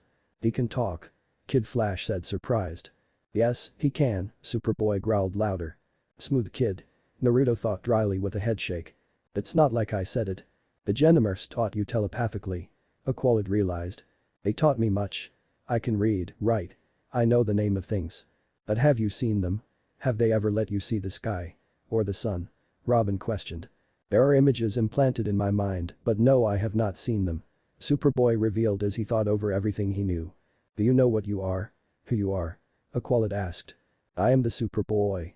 A Genomorph. A clone made from the DNA of the Superman. Created to replace him should he perish. To destroy him should he turn from the light. Superboy said in a memorized tone. The three teenage proteges looked in shock. Damn, that was bleak. Naruto thought as he watched Superboy. And this could have been him. Hell, for a few months this had been him. Naruto hadn't planned on helping some Superman clone, but he couldn't leave him here. He deserved better than this kind of existence. To be like Superman is a worthy aspiration. But like Superman, you deserve a life of your own. Beyond that solar suit. Beyond your pod. Beyond Cadmus. Aqualid tried to convince Superboy. I live because of Cadmus. It is my home. Superboy shouted. Dude, your home is a test tube. We can show you the sun. I'm pretty sure it's after midnight. But we can show you the moon. Kid Flash added. We can introduce you to Superman, Aqualid said in one last attempt to convince Superboy to join them. And for a moment it looked like they succeeded. No, they can't, Desmond said, cutting in. He, Guardian and the other doctor walked into the room. They'll be otherwise occupied. Start the cloning process. Batcave is crowded enough, Robin argued. And get the weapon back in its pod. Desmond ordered as Guardian stepped forward. Oh, so he can call Soupy it. Kid Flash joked as Guardian touched Superboy on his shoulder, which Superboy nudged off of him. Don't start thinking now, Desmond demanded as the genome on his shoulder jumped over to Superboy's, horns glowing as it did. You see, you're not a real boy. You're a weapon. And you belong to me. Well, to Cadmus. Same thing. Now get back to your pod. Superboy marched out of the room, caught in his trance that Naruto was determined to break him out of. Hiding in the shadows, he followed after Superboy until he was far enough away that no one could stop him. Hey! Naruto shouted as Superboy stopped in his tracks and turned to face Naruto. Is that it? You're just going back to being their little pet. Superboy stood there stone-faced and Naruto felt the need to pop his claws out in case his words didn't get through, but he held the feeling back. I got something to tell you, Superboy. If you really stay here, you're just existing. Not living. You need to remember that you're a person. Not a weapon. You need to ask yourself, what would Superman do? You need to ask what you want to do.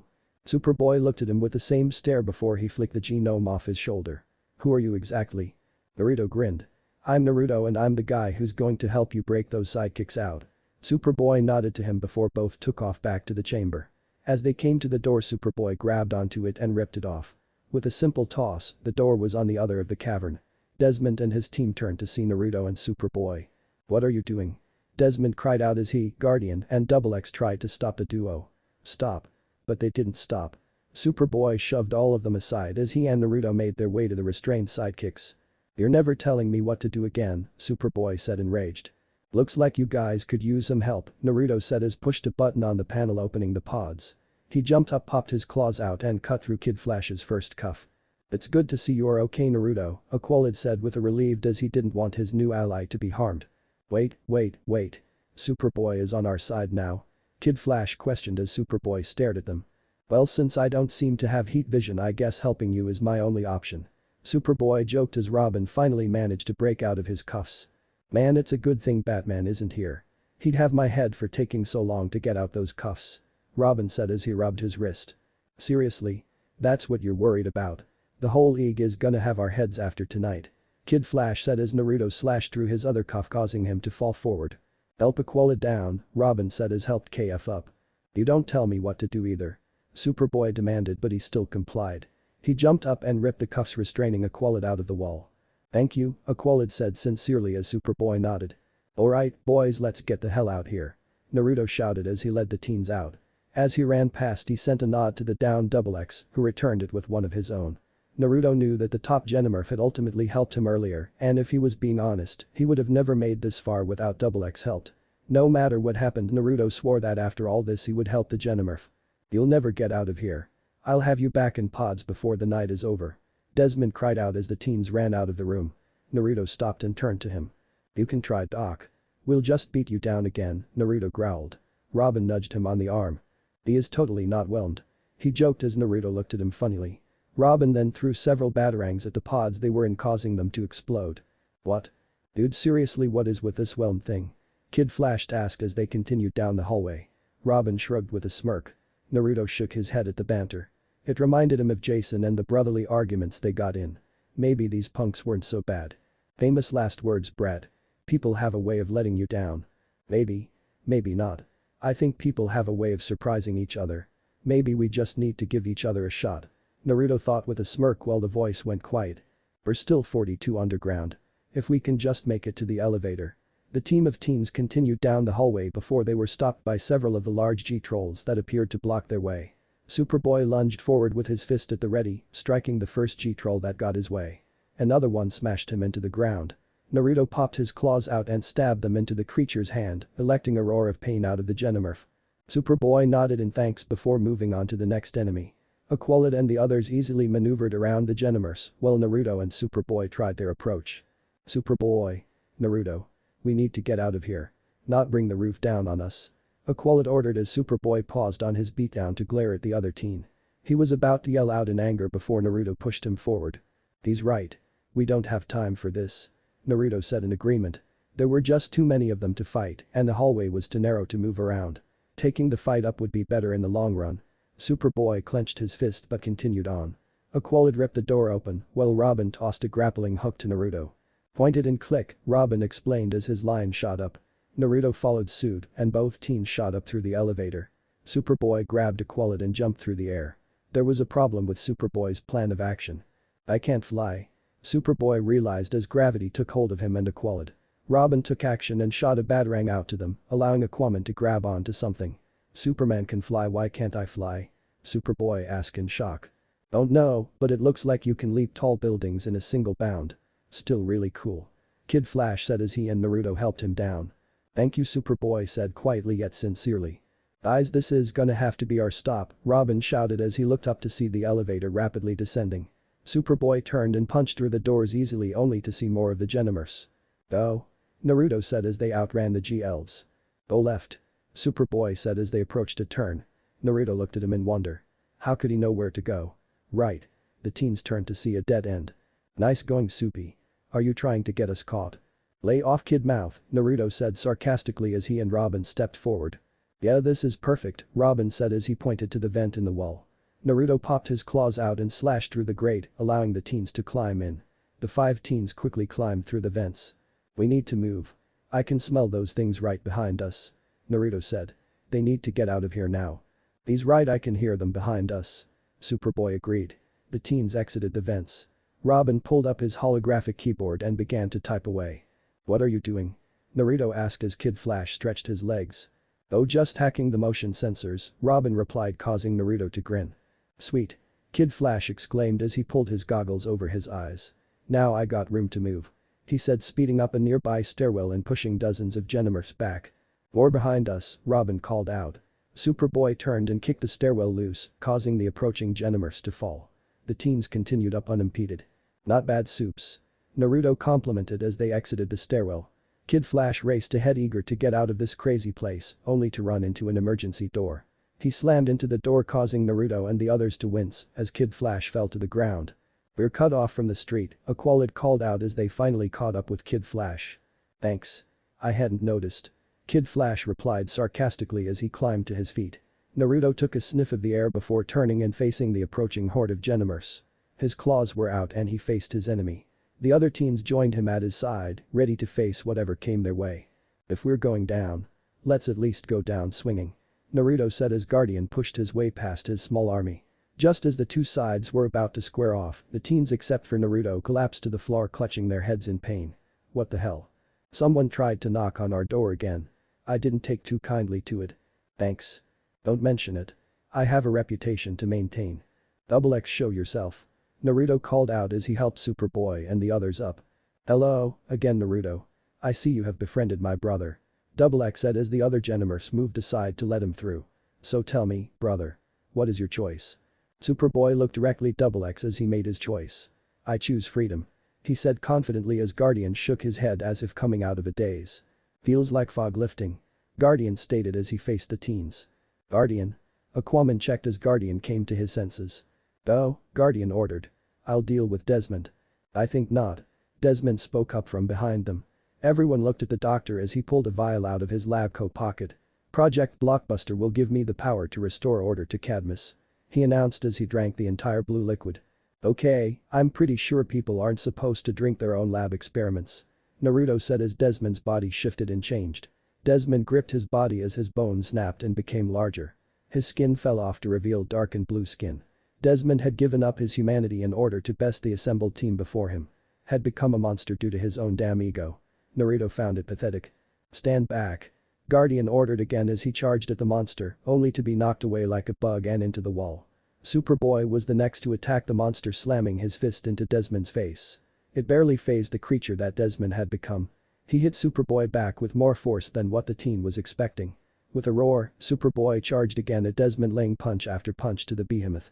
Desmond grew tired of this and with a haymaker sent Superboy back.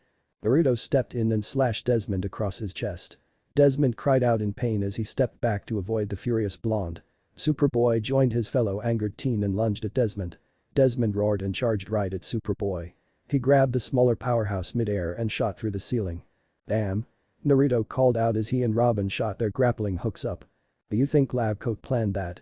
Kid Flash asked as he grabbed onto Robin. "I doubt he's planning anything anymore," Aqualad stated as they made their way up to Cadmus's lobby. Superboy was thrown across the room and right at the approaching teens, knocking into Aqualad and causing both of them to go tumbling across the ground. Naruto growled before charging right at Desmond. Desmond went to crush Naruto with his massive fist, but Naruto was ready. He sidestepped the strike and slashed his claws across the monstrous creature's arm. Desmond howled in pain as he went to backhand Naruto away. Naruto jumped over the coming attack and planted his foot in the back of Desmond's head before kicking off and jumping away. Desmond stumbled forward as Kid Flash zoomed underneath him. Superboy and Aqualad followed and both teens launched their fist right into Desmond's face, causing him to back and trip over the waiting Kid Flash. Desmond fell to the floor in a heap as Robin threw several batarangs at his downed form. Desmond was ready by now as slapped the weapons away like bugs. Superboy lunged at Desmond, who caught the teen and threw him into a nearby pillar. Desmond went to strike Superboy, but Naruto got in the way by tackling Desmond. Naruto went to bring his claws down, but Desmond caught his arm and threw him across the room and through another of the pillars. "I am really sick of this guy," Naruto mumbled as he pushed concrete off him. Flashes went through his mind, causing him to grab his head in pain. Images of him going through hand signs at a rapid pace. What the hell? Concentrate and feel your energy. Then use the hand signs. Naruto listened to the voice for once and closed his eyes and focused. Energy surged through him, causing him to open his eyes in shock. "Do it now," the voice ordered, and Naruto complied. His heads went through the motions, but for the life of him, Naruto didn't know what they were. "Page Bushin Jutsu," Naruto roared as puffs of smoke surrounded him. When it cleared, there were 10 more Narutos standing in front of him. Naruto's eyes locked onto Desmond. "Get him." "Hi boss." The clones yelled as they charged the monstrous form of Desmond. Desmond roared in pain as 10 Narutos launched themselves into his body. "Dude, since when could you clone yourself?" Kid Flash asked. He stopped by Naruto. "Since forever, I guess. But they won't hold him off for long, so we need a plan to bring him down," Naruto said as Kid Flash nodded to him. Even now the clones were being swatted away and turning into smoke. Robin has a plan. I'm gonna go distract Ugly. Kid Flash informed and they sped off. Naruto found Robin going over something on his screen. We're gonna bring the building down, Robin said as he pointed to Aqualid and Superboy. Aqualid, I need water over here. Superboy, you and Naruto need to hit Desmond at the right moment to keep him in this spot. I'm gonna set these charges to knock the rest of the pillars down. Bring the building down. Sounds like fun. Naruto said as he turned to Superboy. You hit him high and I'll hit him low.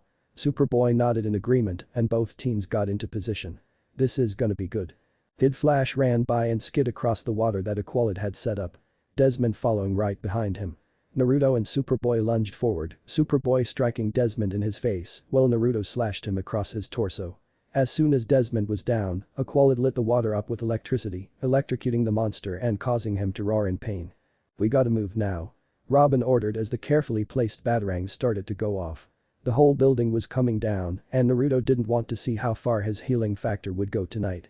The teens raced out of the building as everything began to fall apart. With moments Cadms was nothing more than rubble. Silence filled the area before metal claws burst through some of the concrete and Naruto busted his way out. Fuck, he muttered as blood filled his vision. He wiped it off with arm as he took a long look at himself. His orange shirt was in tatters and covered in blood. Some of the blood was his own and some were from others. He felt his wounds healing and closing around his body and popped his knuckles. Naruto looked around to see Superboy lifting a large piece of rubble off of him and the others, causing him to sigh in relief. He saw Superboy approach the unconscious Desmond. We did it, Aqualid stated joyously. Was there ever any doubt? Robin cheered with a smirk as he high-fived Kid Flash. Both of them grabbed their sides in pain. See. Superboy turned away from Desmond to look at Kid Flash. The moon. Superboy looked up and became mesmerized by the pale piece of rock floating in the sky. His eyes narrowed as a figure flew through the air and hovered in front of the group before coming to a stop on the ground. Naruto could only stare in shock as the world's most powerful hero stood before him. Oh, and Superman too. Man, do we keep our promises or what? Soon more Leaguers surrounded them. Some of them Naruto recognized and some of them Naruto had never seen before in his life, but he regarded each person carefully. After all, you had to be pretty powerful to join a group like the Justice League. Superboy walked forward and lifted a part of his ripped suit to show his S-shield to Superman, who looked on in shock. Is that what I think it is? Batman questioned as he stepped forward. He doesn't like to be called it. Kid Flash butted in as Batman changed his look to the teens. I'm Superman's clone. Superboy announced, causing the entire league to look on with widened eyes in surprise. Start talking, Batman ordered with a stern look. Naruto reached into his pocket and pulled out his pack of cigarettes as Robin started to explain the events to his mentor. Most of the sticks had been crushed after so many fights and being tossed around all day, but one was still on one piece, causing Naruto to smirk. He popped it into his mouth as a woman approached him. The woman before him was stunningly attractive. Long blonde hair fell down a slender yet toned form. She was wearing a black one-piece bustier leotard combination that strained against her considerable bust, gray stockings, black calf-length boots, fingerless gloves that stretched up her arm and stopped at her biceps, a blue jacket, and to finish off her look, she had a black choker. Naruto was so caught off guard he almost dropped his cigarette. Hold up. You are way too young to be smoking. The woman said as Naruto lit the cigarette. Lady, I have had a stressful couple of days. I have been shot, stabbed, clawed, bitten, smashed, and thrown. And to top it all off, I had a building fall on top of me. So please don't lecture me on my use of cancer sticks. Naruto dryly replied as he took a deep drag. The woman frowned before reaching over and plucking the cigarette from his mouth. She dropped into the ground and snuffed it out under booth. What the hell, lady? Cigarettes are bad for you. She said simply before walking away to talk with another group of Leaguers. Naruto forgot about the cigarette due to his eyes finding something more interesting to look at. We'll figure something out for you, the League will, I mean. For now, I better make sure they get the blockbuster creature squared away. Naruto heard Superman say. He turned to see the Man of Steel lifting off into the sky and Naruto frowned. He couldn't imagine how Superboy felt because he had never had a father to his knowledge. Cadmus will be investigated. The Dark Knight said as he approached a group of teens. All 52 levels. But let's make one thing clear. You should have called. Flash interrupted. End results aside, we are not happy. You hacked Justice League systems, disobeyed direct orders, and endangered lives. You will not be doing this again. I am sorry, Aqualid replied. But we will. Aqualid, stand down, Aquaman ordered. Apologies, my king. But no. Aqualid said to his king as he bowed his head and placed his hand over his heart. We did good work tonight. The work that you trained us to do. Together. All on our own, we forged something powerful. Something important. Is this about your treatment? Flash asked with a frown. The three of you. The five of us. Kid Flash stopped his mentor. Naruto's eyes widened as Kid Flash smiled and nodded at him. He hadn't expected that. And we're ready to do what you taught us, Robin said stepping forward. Or why teach us at all? Why let them decide? Superboy questioned. It's simple. Get on board or get out of the way. I never thought all this would happen when I came to DC, Naruto said drawing the attention to him. But these punks stuck their necks out for me. So I stand with them. And besides, Naruto smirked. I think we're just getting started. Batman's eye narrowed at the whiskered blonde as he stood next to his new friends. July 8, 2010. Happy Harbor, Rhode Island. This cave was the original sanctuary of the Justice League. We're calling it into service again. Batman told the gathered teens in front of him. Since you, five are intent on staying together to fight the good fight, you'll do it on League terms. Red Tornado has volunteered to stay here and be your supervisor, while Black Canary is in charge of training. Black Canary looked around the room before her eyes settled on the approaching figure of Naruto. Naruto was now wearing combat gear similar to Robin's or Batman's. His torso and chest were covered by orange and black Kevlar that stopped at his bicep, showing his powerful arms. The rest of Naruto's gear consisted of black trousers, orange combat boots and gloves, and to finish his look off his head was covered by an orange and black mask. What do you guys think? Naruto asked with a smirk as he pulled the mask back. It's very Aqualid said trying to find the right words. Orange is the word Aqualid is looking for. Kid Flash spoke up with a grin. Hey, orange is a baddest color. Naruto defended his favorite color as he crossed his arms. Can we get back on topic, Batman said stopping the teens. I'll be in charge of deploying you on missions. Real missions? Robin asked trying to see if his mentor was lying to them. Yes. But covert. The League will still handle the obvious stuff, Flash said as he pointed to his chest. There's a reason we have these big targets on us. Cadmus proves that the bad guys are getting smarter. Batman needs a team that can operate on the sly. Aquaman said as he turned to Batman. And the six of you will be that team. Cool, wait, six? Robin questioned as Batman pointed to behind them. Naruto saw the Martian Manhunter enter the room with another Martian. This Martian was a young girl that physically looked to be about his age. She had shoulder-length red hair and was wearing a white top with a red X, along with a blue cape, gloves, skirt, and ankle-high boots. This Martian Manhunter's niece, Miss Martian. Batman introduced. Hi. Miss Martian said cheerily as she approached the teens. I'm liking this more and more. Kid Flash said to Robin. Hello there. I'm Kid Flash and that's Robin and Aqualid, but feel free to forget them. He said as Naruto stepped forward and elbowed him in the ribs. Take it easy, kid mouth.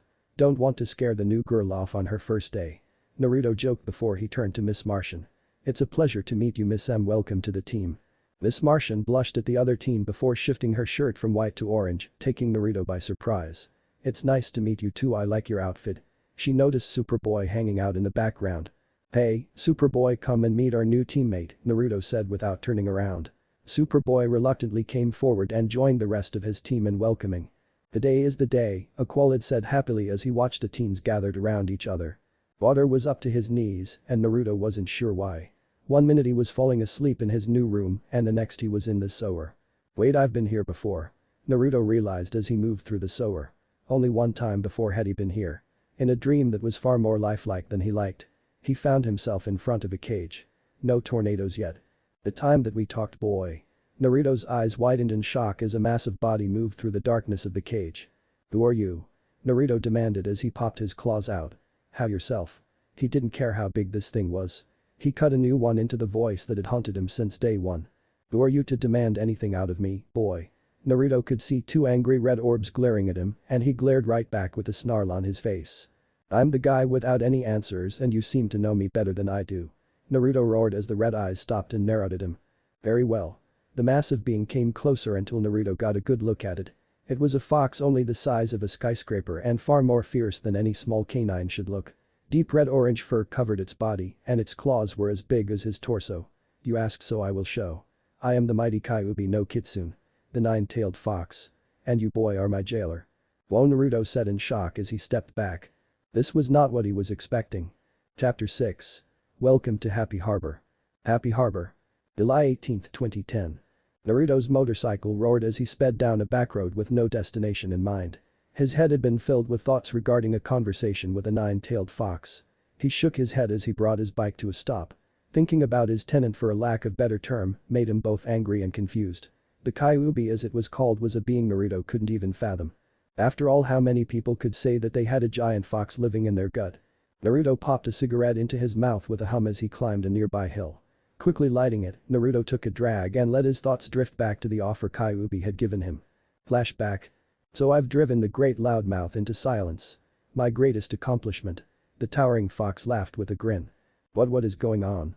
Naruto said as his body began to shake. This can't be real. This was a dream. No, a nightmare. I need to wake up. There is no waking up from this brat. The creature stated as it brought its head down to Naruto's level.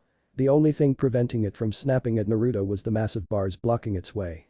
Naruto got a good look at its enormous fangs and piercing red eyes. So very familiar as well. I know you from somewhere. I should hope so. I've only been stuck in this hell since you were born. The Kyuubi roared as it bared its fangs at Naruto. Naruto's claws burst from his hands in case he needed them. HMPH. At least you still have some nerve in you. What are you? Naruto demanded with claws raised. Is that any way to talk to an old friend? The fox asked with a chuckle. Still figuring out what friends are. Most of the time they act like foes. Naruto returned, not dropping his claws. Even after I helped you? That got Naruto to stop and lower his claws. The strange power he had wielded at Cadmus. Running faster and creating clones. Abilities he had never had until Kyuubi had begun to communicate with him. What do you know about it? Perhaps I do know about it, the fox said with a smirk. But why would I tell you anything? Hey, we're stuck together, remember? The more we get along, the better off we'll be. Naruto replied as the fox seemed to mull his words over. I'll give you some answers some other time. Kyuubi finally said. Just remember. Learning about your past and your abilities are two very dangerous roads. Hold on, wait. Naruto yelled out. Egan. The massive fox roared as Naruto was forced out of his mind. And flashback. Since that night, Naruto hadn't heard a wink out of the strange being that resided in his gut. Weeks spent waiting to hear back from the fox, and it was driving Naruto crazy. His newest lead was toying with him, and there was nothing that Naruto could do about it. The Kyuubi had knowledge that Naruto desperately wanted. By now his cigarette was just about at its end.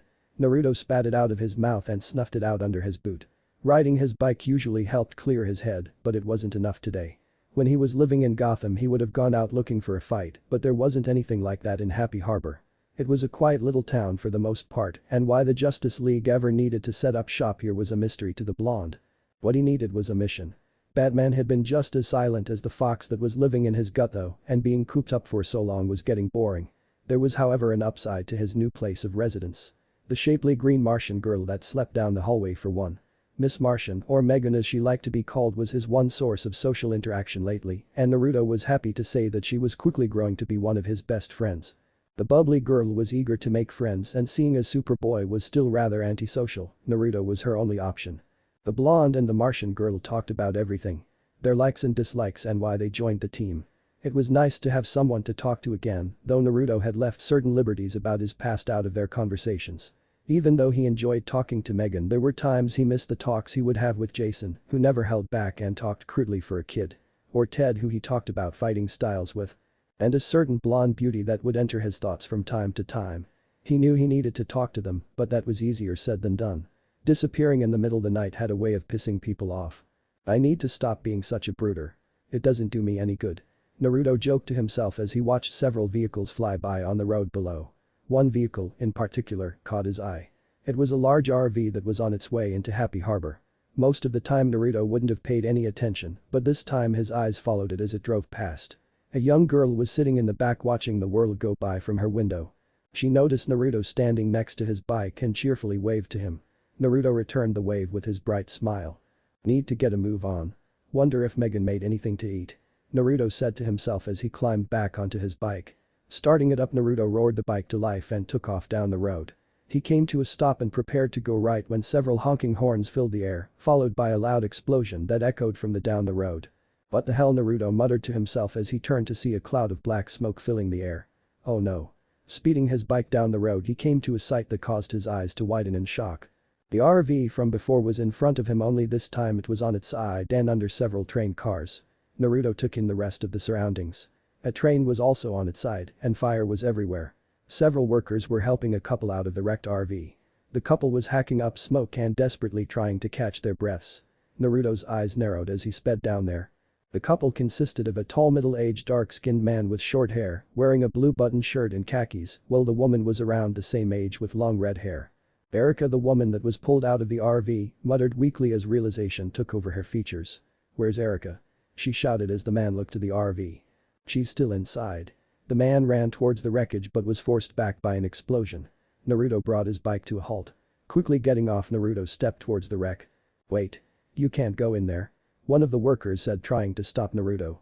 "Don't worry about me," Naruto said, pushing past the worker and popping his claws out, causing everyone to look on in shock. Naruto ran through the flames and cut a hole into the RV. He hated fire. Naruto had no idea why he would, but a gut feeling told him he had a bad relationship with flames. "Where are you, kid?" Naruto said, trying to see through the smoke.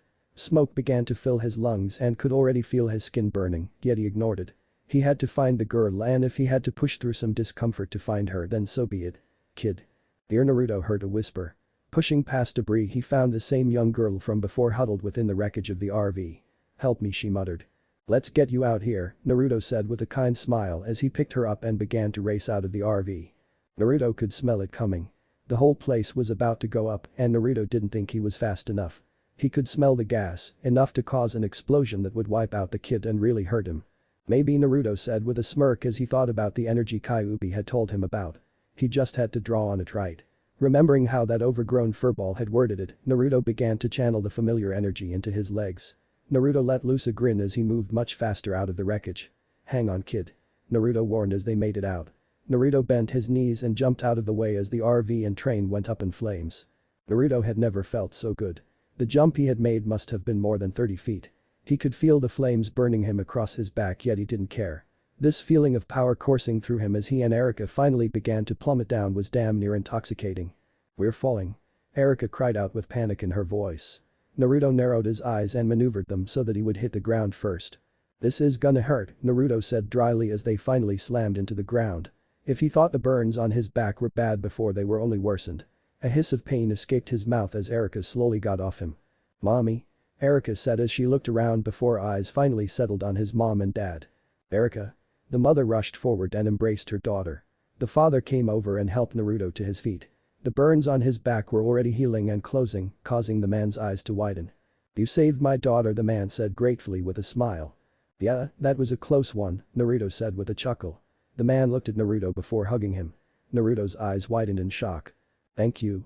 "Hey, don't mention it," Naruto replied with an awkward pat on the man's back. "Now go be with your kid. She looks like she could use her dad." The man nodded and went over and embraced his wife and daughter. Naruto smiled at the scene. "I could get used to this hero stuff," Naruto thought with a smile as walked over to his motorcycle. His job was done and now he was really hungry. "Wait." Naruto stopped and turned to see the family. "You saved our daughter's life. There has to be something we can." "Gonna stop you right there. Didn't do it for a reward. Just please don't mention this to anyone. Secret identity and all that," Naruto said as he started up the motorcycle. He really didn't care if anyone knew he had powers, but he did have people that could be at risk if someone knew where he was. Maybe he didn't need that dumb fox after all. "At least give us your name." The man tried one last time. "My name is Randy and this is my wife Abigail." "And I'm Erica," Erica shouted with a grin. Naruto chuckled at the family's determination to know him. "My name is Naruto and it was a pleasure to meet you." And with one final wave of his hand, he was off. Mount Justice. Gan Morse, or Megan Morse as she was choosing to call herself while she lived on Earth, was having a pleasant enough day as she started to stir cookie batter in a bowl. Cooking was one of her favorite hobbies and she figured it would be nice to share a treat with teammates. Her first roommate teammate was off training, which didn't surprise her as Superboy could be rather unapproachable. He wasn't mean by any means, but the young teen went out of his way to avoid people. Her other roommate was out riding his motorcycle, or in his own words, having a bit of fun before tall, dark, and brooding sends us out on a mission. Naruto was an enigma to her. He looked like a wild animal, yet was the most kind and welcoming of the team. He was also the one with an unknown past and rather interesting abilities. He was also her unofficial taste tester for everything she cooked. The roar of a motorcycle broke her out of her thoughts and alerted her to her approaching teammate. Putting the bowl down on the counter, she quickly ran to Mount Justice's entrance. Megan got there to see Naruto shutting off his bike, and his appearance was startling. The gray t-shirt he was wearing was in burnt tatters and was barely hanging onto his frame and showed off his well-built upper torso, and he smelled like he had been rolling around in a bonfire. "Oh my god, what happened to you?" Megan asked. She began to check Naruto over for any injuries. Hey Megs. Naruto greeted with a smile that soon turned into a laugh. I'm fine, I swear. I just ran into a little accident while I was out riding. What kind of accident has you coming home and looking like this? The one that requires my kind of abilities, Naruto said with shrug. Now what is that wonderful smell coming from the kitchen? Naruto made his way into the kitchen with Megan following. And what do we have here? Cookie batter and chocolate chip from what my nose is telling me. He tried to steal a little bit of the delicious treat, but Megan smacked his hand. Don't even think about mister. These cookies are for the team, not just you. Okay, Naruto said with his foxy grin that never ceased to make her blush. I take it Kid Mouth and Boy Wonder are coming over to meet Red Tornado. Naruto had almost forgotten that the android was coming to today with all the excitement from earlier. Yep. We're hoping Red Tornado will have a mission for us. Megan said cheerfully. Well, here's to hoping we get a mission. I was getting a little stir crazy. Naruto admitted as he began to walk away. I'm gonna go grab a shower, let me know when Red Tornado shows up. Sure thing Naruto. The Martian girl said as Naruto stepped out of the kitchen and moved toward his room. He ripped what was left of his shirt off and threw it into a trash can. Naruto heard a ringing coming from his pocket and pulled out his phone. Surprised to see it still working, Naruto answered the phone as he entered his room and sat in a nearby chair. Hello? Hey Naruto. Naruto recognized the voice on the other end. Heather. And here I thought my favorite nerd girl had forgotten about little old me. Naruto said with a smile. You? Never. Heather replied with a giggle. So how's this new team treating you? I'm still on the fence on whether this is a good idea, Naruto answered as his smile turned into a slight frown. It wasn't that Naruto didn't like his teammates. They were, in fact, some of the closest things he had to friends. They had worked together to escape Cadmus together. The problem was that he was unsure if he was hero material. You were telling me you had gotten close to some of them. The Martian one. Miss M, Naruto answered, not giving away her real name. She's a cool chick. Very sweet. And Calder and I get along awesome. But do you really think I'm cut out for this hero gig? You know I think you are, Heather answered with confidence. The Canadian scientist had been his biggest source of encouragement and Naruto was always looking to her for advice. Just give it a trial period. If things don't work out well then you always have a place up here with me and James. How's Jimmy? Naruto asked, glad to change the subject. He has a new assignment. He's heading out later this week to try out a new invention of his. Can't get too into details. Yep, I already know the drill. He finished for her with a chuckle. Recognize B01. Robin. Recognize B03, Kid Flash. The teleported announced as Kid Flash and Robin appeared in a burst of light and stepped into the cave. Miss Martian, Superboy and Aqualid were gathered around a large monitor and Kid and Robin joined their teammates. Did you ask him? Robin asked excitedly. Him being Red Tornado, the team's new watcher. The wind-controlling android had volunteered to be the den mother to the team and was supposed to arrive today. What did he say? Kid Flash followed up as Aqualid smiled at his friends. He's arriving now. He informed the two as they shared identical smirks. Then what are we waiting for? Kid Flash said as he and Robin took off.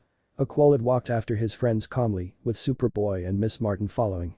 Where's Naruto? Superboy asked with a raised brow as they continued after their teammates. He got into some trouble this morning helping some people. He was uninjured thankfully, but came back looking a bit rough to say the least. Miss Martian answered. The entrance to the cave opened and the gathered team saw a figure hovering above them with a scarlet tornado keeping him afloat. Red Tornado was a tall humanoid android that was covered in red with a yellow T symbol on its chest and a blue cape. Red Tornado. Kid Flash called out with a wave catching the android's attention. Red Tornado descended and touched the ground in front of the teens. Greetings. Red Tornado replied. Is there a reason you intercepted me outside the cave? We were wondering if you had a mission for us, Aqualid said stepping forward. Even as calm as he was on the outside, he still was eager to get a mission. Mission assignments are the Batman's responsibility.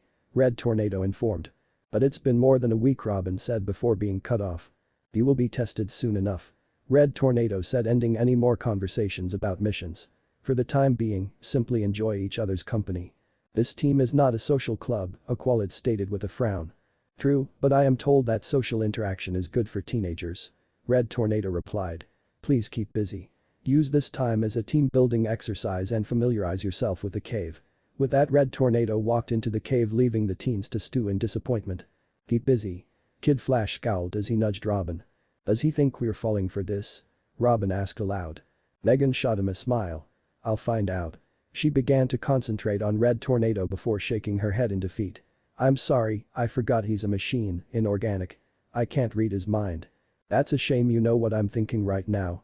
Kid Flash flirted with a smirk. Everyone knows what you're thinking, Robin said to his friend as he elbowed him. And now we tour the clubhouse, Aqualid said. Superboy, Naruto, and I live here. We can play tour guide. Miss Martian offered. Don't look at me, Superboy said quickly as Kid Flash and Robin turned to look at him. The man-made Kryptonian was still getting used to being social with others. I won't. Besides, a private tour sounds much more fun. Kid Flash said as he looked to Megan. I thought I smelled desperation. Naruto's voice called out. The blonde was wearing an orange t-shirt, jeans, and white and blue shoes. His hair was still slightly wet from the shower and a teasing grin was on his face. Turns out it's just KF. He turned to Aqualid with his fist out for him to bump it. The Atlantean smirked before making his own fist and bumping against his. Most would have found it strange that the two had become friends so quickly. Aqualid was a well-trained, disciplined soldier of Atlantis, while Naruto was a hot-headed teen with a lot of issues. The two were different, plain and simple, and yet they quickly became friends. Dude. Kid Flash said as Robin and Aqualid laughed. Miss Martian let out a giggle and even Superboy chuckled. She never actually said a private tour, Robin said to Kid Flash. And beside, Tornado is right.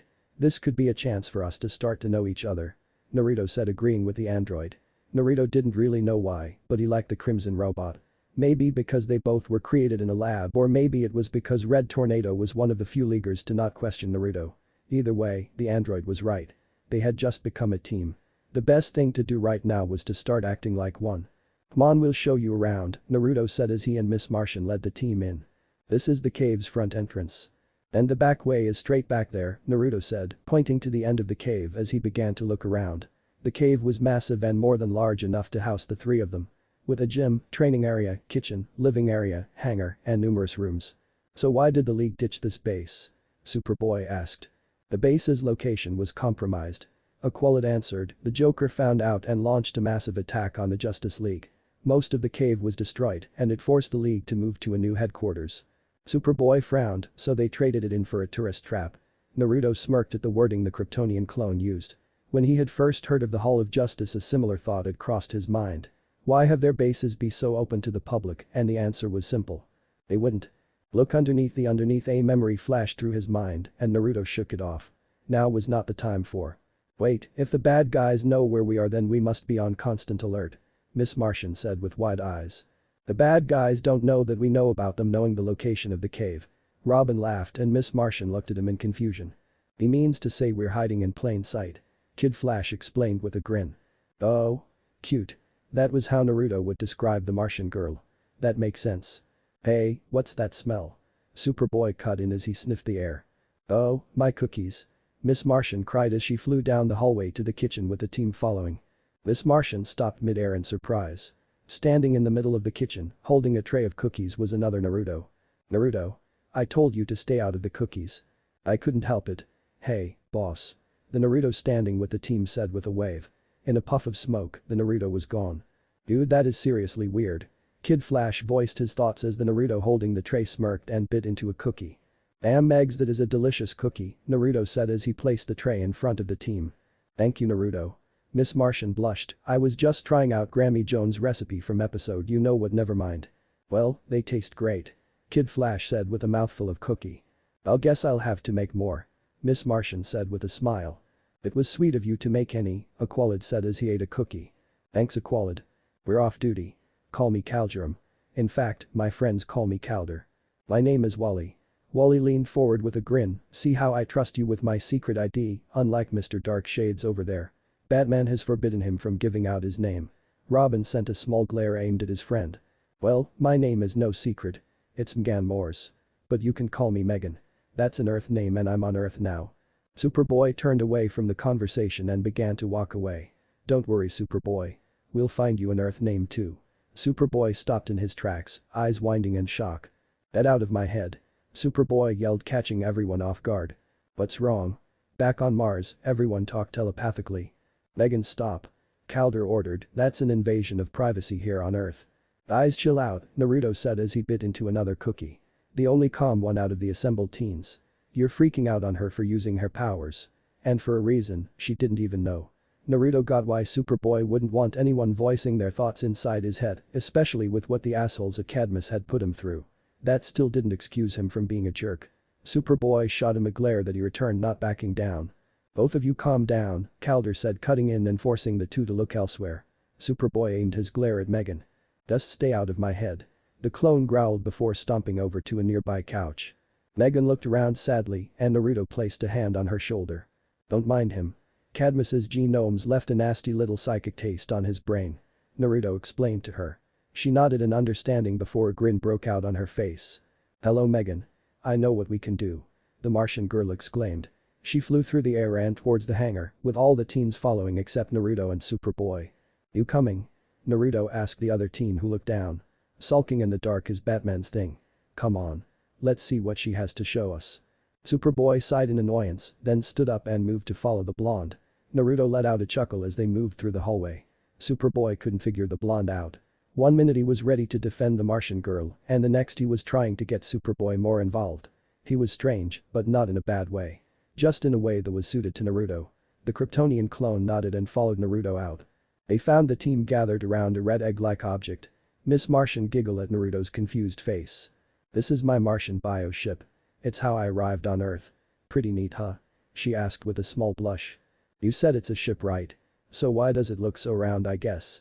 It's in its dormant state, silly. I just need to wake it up." Megan waved her hand and the bio ship began to change. It became more aerodynamic and built for flight. "Okay, that was sweet," Naruto said with a grin. "Now we just need to test it out." "Dude, I am totally in." Wally agreed with an equally large grin. "It would be a good team bonding." Robin finished as Aqualid sighed and shook his head. "Why am I the most mature one here?" the Atlantean thought to himself. "Well, I don't see why not," Megan replied as she sent another thought to the ship, causing it to open. The teens walked into the ship and took seats with Megan sitting in the middle. Two lights appeared in front of her and she gripped them as if they were handles. "Red Tornado, please open the hangar doors," Megan requested as the ship raised itself up and flew out of the cave. "Whoa," Naruto said as the ship flew through the air. Excitement filled him as they flew through the clouds. Flying on a plane was one thing, but this was so much better. "This is incredible," Robin said with a grin of his own. "She sure is," Wally said without realizing it. The others turned to look at Wally, whose eyes widened comically. The ship is incredible. Because all ships are chess," he said, trying to cover his slip-up. "Smooth kid mouth. Real smooth," Naruto said with a laugh that Robin shared. "Dude," Wally called out with an embarrassed look on his face. Calder was sitting in the back of the ship next to Superboy, who seemed to still be sulking. A look of uncertainty was on his face. "I know what you're thinking," the Atlantean whispered to the Kryptonian clone. "You overreacted and now you don't have to apologize. Just say you're sorry." Superboy still looked unsure of himself as he turned to look at Megan, who was chatting with Naruto. "Don't worry about him," the blonde said to the Martian girl. Naruto knew for a fact that the red-headed Martian girl wanted friends. "Our friend back there is a stubborn team, but he'll come around." "You know he can hear you, right?" Wally asked with a raised eyebrow. "Yep," Naruto answered with a grin. "So Megan, you can shift, right?" Megan smiled before standing up and turning into a female version of Robin. "That is so cool." Next, she turned into a female version of Wally. "Is it wrong that I think I'm hot?" Wally asked as Naruto and Robin turned to the speedster. "Yes," both said in a deadpan voice at the same time, causing Wally to pout. "You guys suck. Anyway, as cool as this is, you know these won't fool anyone, right?" Robin informed. "Mimicking boys is a lot harder," Megan said sheepishly with a small blush. "And your clothes?" Calder asked. "They're organic. Just like the ship, they respond to my mental commands." As soon as Superboy heard those words leave Megan's mouth, she had his attention. "As long as they're the only ones," the clone said with a snort. Megan looked away sadly. "Zip and jerk," Naruto growled with narrowed eyes, causing Superboy to glare at him challengingly. The clone's attitude was grating on the blonde's nerves. "What about that ghosting thing that your uncle does?" Wally asked, breaking the tension in the ship. Naruto and Superboy were too damn alike. Both were hot-headed idiots that weren't afraid to butt heads. "Phasing? That's an advanced level Martian technique and I haven't quite got the hang of it yet," Megan answered with a disappointed frown. "That's okay. The whole point to this team is to learn how to improve," Naruto said reassuringly. "We'll help you get stronger." He's right. And besides, KF can't vibrate through walls yet. Every time he tries he gets a nosebleed. "Dude," Wally cried out as Naruto grinned at him. "Man, you are too easy, Wally." "Oh yeah, what's your name mean again?" "Fish cake." It was KF's turn to laugh as Naruto slouched in his seat and growled. It means Maelstrom you. Red tornado to team. The android spoke through the radio. An alarm went off at the Happy Harbor power plant. I suggest you investigate covertly. You got a tornado, we're on our way, Naruto replied as the ship flew to the power plant. Heh, maybe we'll see some action finally. Excitement filled him at the prospect of the fight. Out at Nar, Robin said to his teammate. You never know. A simple investigation at Cadmus led you to find our favorite Kryptonian. Naruto said with his thumb pointed behind him at Superboy. Good point. I wonder what caused the alarm to go off. Megan asked as Superboy looked out the window with widened eyes. I'm guessing it was that. The clone answered as a tornado engulfed the ship. The ship tossed about and everyone held onto something as Megan was forced to land the ship. I'm gonna be sick. Naruto shook himself loose as a sharp grin took over his face. They dropped out of the ship and landed the ground and watched as the tornado tore across a parking lot. Robin, are tornadoes common in New England? Katter asked his friend only to notice that he was gone. Robin. Boy wonder went that way. Let's go join him. Naruto said as the team ran after their missing member. The wind picked up even more, causing the windows of the plant to blow out, narrowly missing the teens as they ran into the building, just to see Robin get blown into a pillar and drop to the floor. Friend of yours? Superboy asked as he ran over and helped Robin up. Nope, but he sure does play rough, Robin answered with a frown as they looked at the culprit. It was a tall red robot wearing a brown scarf around its neck. Snicked. Naruto's claws popped out of his hands. The metallic claws caught the robot's attention, who let out a chuckle. Forgive me for my rudeness. You can call me Twister. Mr. Twister. The android said as he raised his hand and sent another tornado at the team. Move. Naruto shouted as he pushed Megan and Superboy out of the way, taking the full force of the hit. Superboy charged at the android with a snarl only to be blown away as well. This is boring. The villain said as Kid Flash ran at him with super speed. He did a flip through the air and went to kick Twister only to be blown away as well. I wanted to be challenged by a real hero. Not by some children. Megan flew at him as Calder charged. Futile. Again he blocked them with tornadoes which forced them away. Would you shut up already? Naruto shouted with claws at the ready. For a robot you're awfully lippy. I suppose it's your turn to charge in and get blown away. Twister taunted. No, I'm gonna claw right through you, Naruto growled as he lunged at Twister, who launched another tornado. Naruto stuck his claws into the ground as the fierce wind blew around him. With a growl, he pushed off the ground, flipped through the air, and came down with his claws at the ready. Twister stepped back as Naruto brought his claw down, creating a slash down Twister's chest. You pest. Twister roared as Naruto jabbed his other claw into Twister's shoulder. Wind picked up around Twister's legs, and he flew through the air with Naruto still attached to him. Let's see how you like it up here. The robot spun through the air trying to dislodge the blonde, but Naruto hung on for dear life. You're gonna have to do better than that. Naruto taunted. Twister raised his hand and channeled electricity into it, then shoved its hand onto Naruto. The clawed teenager lit up like a light bulb and broke his concentration. He fell and he fell hard. How was that? The android asked as Naruto fell back to the ground in a heap. Oh, okay, that was painfully better. Naruto moaned as he got to his feet. Note to self. Electricity hurts a lot. And I can hear you laughing, you shithead. Hum on, that was hilarious. You just went bzzzt. So goddamn funny. The fox howled as Naruto growled in annoyance. He jumped through the air at Twister, who was still hovering midair. With a raise of his hand, Twister sent Naruto right back down. I can do this all day, boy. The android said as Naruto fell. Shit. Shit. Naruto said in a panic as he fell headfirst towards the ground. Only to stop right before he hit the ground. With a turn of his head, he saw Megan and the others approaching him. I got you, Naruto, Megan reassured as she placed Naruto down. Were you? Thanks, Megs, Naruto said as he glared at the hovering Twister.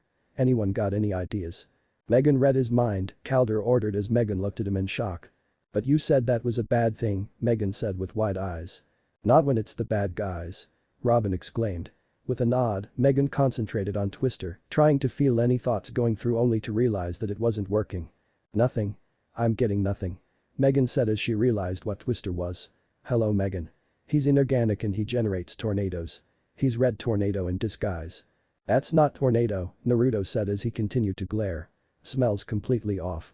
Red Tornado is a mix of scents, while this guy smells like he just came out of the lab. Oh, Megan said dejectedly.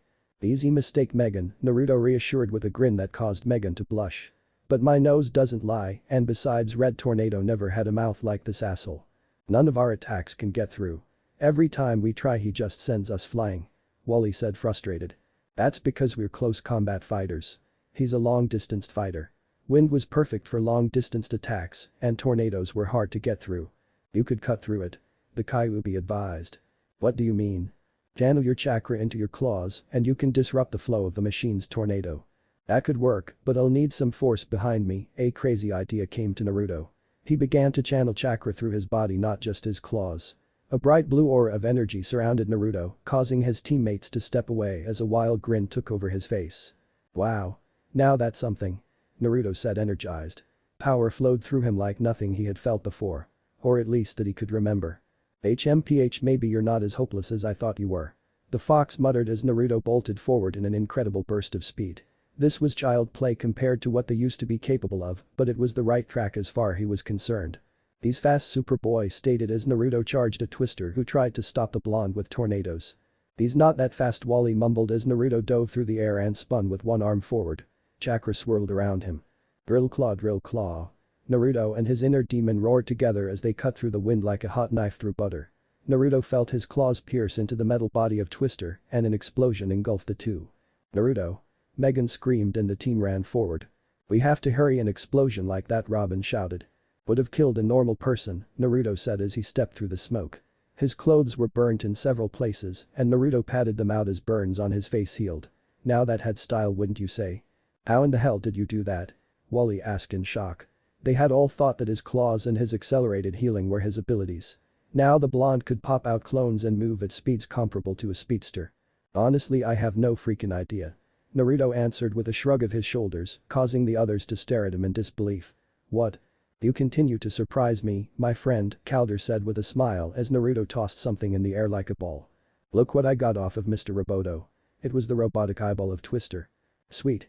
Wally said as he zoomed forward and snatched it out of the air. "First team trophy. A nice little souvenir." Wally said before a look of disgust crossed his face. "Dude, you smell like a burning car." "I just drilled through a robot." Naruto snapped as he sniffed the air. "Damn it, I just got the smell of smoke off me." "This Mr. Twister is cause for concern."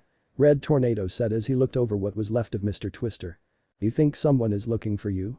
"I mean, this guy could pass for your double." Naruto replied.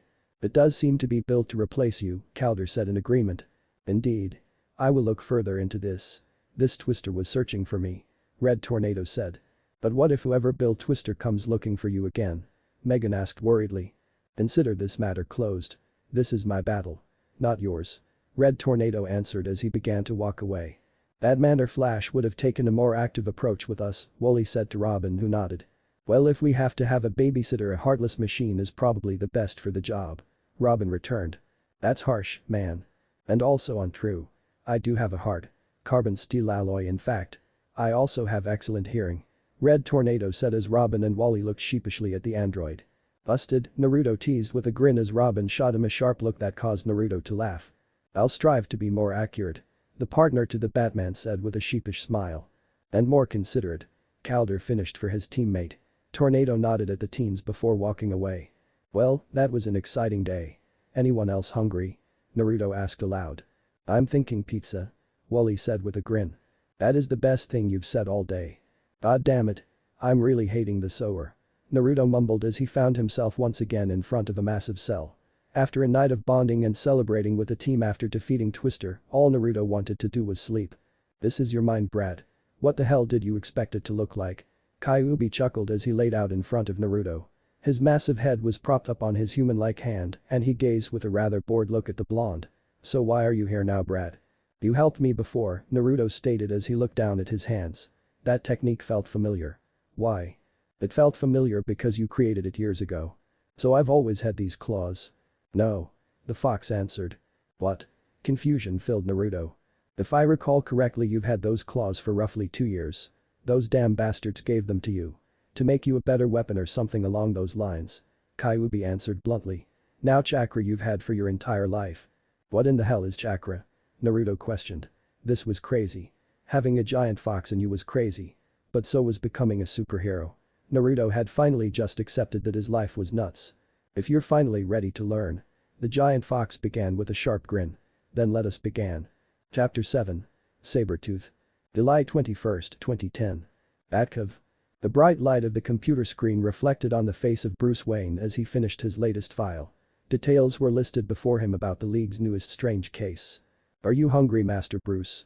The aged voice of Alfred asked and broke him out of his thoughts. "I'm alright, Alfred." "Any for your thoughts then?" he asked with a raised brow. "Perhaps you would like to talk about this file you've been working on for weeks." "It's about Wolverine," Bruce sighed as he rubbed the tiredness out of his eyes. When the team was formed, Batman became immediately suspicious of the Clawed teen. He was an unknown factor. A blank page with no history, incredibly strong abilities, and little to no training. The blonde was a mystery and was stumping the world's greatest detective so far. Bruce turned back to the screen. Listed before him was all the information he could gather on Naruto and his powers. The blonde possessed enhanced senses and hearing, to what extent was yet to be determined. Metallic claws rested on his forearms and were released through his hands, energy manipulation, and finally cloning. "This Naruto fellow is quickly turning into a jack of all trades," Alfred said as he too looked over the information. He could see why Bruce was worried about the boy. If Naruto ever decided to use his particular talents for more villainous pursuits, even the Batman would have a hard time putting him down. "I don't trust him. And from what tells me the boy is a hothead," Bruce replied with a frown. The last thing he needed was some teen with anger issues being unleashed on the criminal underworld. Plus his lack of history worried him. It was like Naruto just popped out of nowhere. There were no missing persons reports that matched his description. No one out there looking for him. No date of birth. He was a mystery and Bruce hated mysteries. He's a young man that needs guidance. It says here that he believes Cadmus had something to do with the metal infused into his bones. From the looks of this poor boy has seen the worst of what humanity has to offer. Sounds familiar, doesn't it? I see what you're getting at, Alfred. That doesn't change the fact that Naruto is a danger to both the team and to the League. Bruce still couldn't quite believe that both Clark and Diana agreed to allow the blonde to stay on. The Trinity, as they were called, had discussed at length on what to do with Naruto. Clark was willing to give the boy a chance, and Diana had said that a fresh start could help the boy, but neither of them had seen the teen in action. He had. Those nights in the underground looking for information were always the longest and hardest. His match's Malone persona was good at getting criminals to let their guard down. The cage fights he witnessed there were brutal, and Naruto was a rising star. His techniques were more like street brawling, yet there was power in every strike. Bruce had an eye for talent, and with proper training, Naruto could be a force of nature. "Give him a chance, Master Bruce. He may very well surprise you," Alfred said wisely with a small smile. "In the meantime, you have another invitation from Mr. Stark. He's hosting a charity gala in New York and sent you an invitation." "Not Tony," Bruce grumbled under his breath. Ted whistled a tune as he got ready for another day of coaching. Some people in their advanced age would be taking it easy, chilling on a beach, or retiring to some community out in Colorado, but not him. His place was here in Gotham, helping as many as he could. Even though he missed the old days. Ted Grant smiled to himself as he wrapped his hands in bandages and proceeded to start his warm-up. He was 91 years old, but looked and felt 30 years younger. This was due to the life he had led in his younger years. When he was Wildcat, the brawler of the Justice Society. Ted heard the doors to the gym open, and he paused his workout. "Hey, we're closed for the next hour. Wait like everyone else." Ted barked out as he looked to see who had walked in. "Is that any way to treat an old friend?" It was a man who replied, his voice deep and rather animal-like. "Who the hell are you? You sound familiar," Ted said with his face scrunched in confusion. Ted had met many people in his long life, and it was hard to remember every single person he had encountered. "To be fair, the last time I ran into you it was 1942. You and that squadron of yours were fighting the Nazis while I was doing the real dirty work." Ted remembered who it was now. "How in the hell are you still alive?" Ted demanded as he took a fighting stance. "Come on now, Ted, is that any way to treat an old comrade?" the man asked as he leaned against the wall. "Fine, I'll make this quick. I'm looking for a teenager." "I always knew you were sick, but that's low even for you," Ted taunted as the man growled. "I forgot how funny you were. But this is the part where you shut up and answer my questions," the man said sharply as his brown eyes narrowed. "I need to know where Naruto Uzumaki is." Ted glared at the man with raised fists. "You ain't getting shit out of me," he replied with a frown. "Haha, I knew you would choose the hard way," the man said with a laugh as he leaped forward with clawed fingers. "Damn, is it good to be back in Gotham," Naruto exclaimed loudly, causing numerous people to look at him strangely. Naruto chuckled at their dumbfounded expressions. Not many people were happy to be in Gotham, but the sprawling city was his home. His territory. He had made connections here that he would protect. "And my first stop on my tour back is a familiar apartment," Naruto said to himself as he walked in. He found himself in front of the right door and knocked. "Whatever you're selling, we don't want it," The young voice of Jason Todd said from the other side. "Open up, Jace." Naruto returned. Footsteps could quickly be heard approaching the door. It swung open revealing a surprised face. "Naruto?" The one and only Naruto smirked before a small fist met his eye. "Ow. What the hell, Jason? That's what you get for ditching me, you asshole." "I didn't ditch you, you brat. I was dealing with a government conspiracy." Naruto growled. "PFFT, yeah right. You owe me." Naruto sighed in defeat. The kid did kind of have a point after all. Naruto had been in such a hurry to track down Cadmus that he had left Jason without any explanations. Just a pile of bloody clothes that needed to be burned. "Look, I'm sorry, Jason. I wasn't thinking." "Big surprise there." Jason interrupted. "Shut it, brat. I'm trying to apologize," Naruto said with narrowed eyes. "I'm sorry for leaving the way I did." "But you're not sorry for leaving," Jason muttered. "No, I needed to leave. They sent freaking ninjas after me," Naruto exclaimed. "Though those bitchy ninjas got what was coming to them." "Fine. But you owe me," Jason snapped. "How does Big Belly Burger sound?" "It's a start," Jason answered quickly. The boy made his way to leave, but Naruto stopped him. "Hold up, Jace. I know a shortcut." "Holy shit." Jason shouted as he clung onto Naruto who was jumping from building to building. The blonde was darting across rooftops in a sprint with Jason piggybacking. Chakra flowed through Naruto's body and Jason was having a hard time holding on and keeping his lunch down. "If you throw up on me, I swear to God I will drop you," Naruto threatened as his legs kicked off a roof. The pair flew through the air. The fox had been working with him on his chakra control and he was getting better and better every day. "This is amazing," Jason shouted joyously. Naruto smirked as he made one final jump and landed in an alley. "As cool as that was, where are we?" "Jason, I'd like to welcome you to Ted Grant's gym," Naruto answered with a grin. "That's the old guy you asked to watch out for me while you were in DC, right?" "Yep, but don't call him old guy because he could still kick both of our asses," Naruto warned as they walked in. Their joyous mood turned sour at the state of the gym. The gym was the exact opposite as he remembered it. Ted always kept things in order, but now it was trashed with weights thrown everywhere, punching bags ripped up and the ring was smashed up. "Yo Ted. Where are you?" Naruto called out as he and Jason stepped through the gym. This wasn't how it was supposed to be. "This is kinda creepy," Jason said, and Naruto nodded in agreement. He sniffed the air. "Follow me," Naruto ordered as he led the younger to Ted's office. There was a strange scent in the air. Something that vaguely smelled familiar. "What the hell?" Naruto thought to himself. "What could have done this?" "Ted. Where the hell are you?" Naruto shouted as he moved quickly through the wrecked gym. "Naruto, we need to be more careful," Jason warned. Naruto's claws popped out of his hands, causing Jason to step back. A growl escaped Naruto's lips as he marched through the building. Here it was barely a whisper, but Naruto heard it. His hearing was far greater than any normal human's. He moved forward to Ted's office that was nestled in the back. The door was ripped off its hinges and laying sideways on the ground. Something big came through. "Kid." Naruto's eyes widened in shock as he took in the downed form of Ted Grant laying before him. Deep lacerations cut through his chest and blood stained the floor. Naruto withdrew his claws instantly. "Jason, call an ambulance. Now." Naruto ordered as crouched down next to Ted, tossing his cell phone to Jason who frantically began to call 911. "What the hell happened, Ted?" The man strained to turn his head and look at Naruto. He grinned at Naruto showing bloody teeth to the blonde. Kid tried to get me to talk. But I didn't tell him anything." Ted wasn't making any sense. He was barely conscious and losing more blood by the second. "Who, Ted? Who did this?" A familiar rage filled Naruto. It was a rage he hadn't felt since his little adventure in Cadmus. Being with the team had helped him control it somewhat, but in one instance it was back and so very tempting to give into. "Said his name was Sabretooth." Ted gasped out as he fell unconscious. Naruto heard it though and with one word his rage turned into shock as memory flooded into his brain. A 13-year-old Naruto fell to the ground clutching the left side of his face. Blood flowed through his fingers and he looked up to glare at the clawed fingers that delivered the wound. The hand belonged to a massive figure who stood 6'8". The man was wearing a blank tank shirt with cargo pants and brown military boots. He had short blonde hair, brown eyes, and a mouth set in a savage grin. "Is that all you got, runt? I expected more out of you." The man said disappointed as he wiped Naruto's blood off his fingers on his shirt. "Fuck you, Creed." Naruto glared as he slowly got up. "Now that wasn't very nice." Creed admonished. "You've been here for almost 6 months and you constantly forget to call me by my preferred name." He brought his clawed hands up and into Naruto's chest, causing him to cry out in pain. Blood poured from his chest.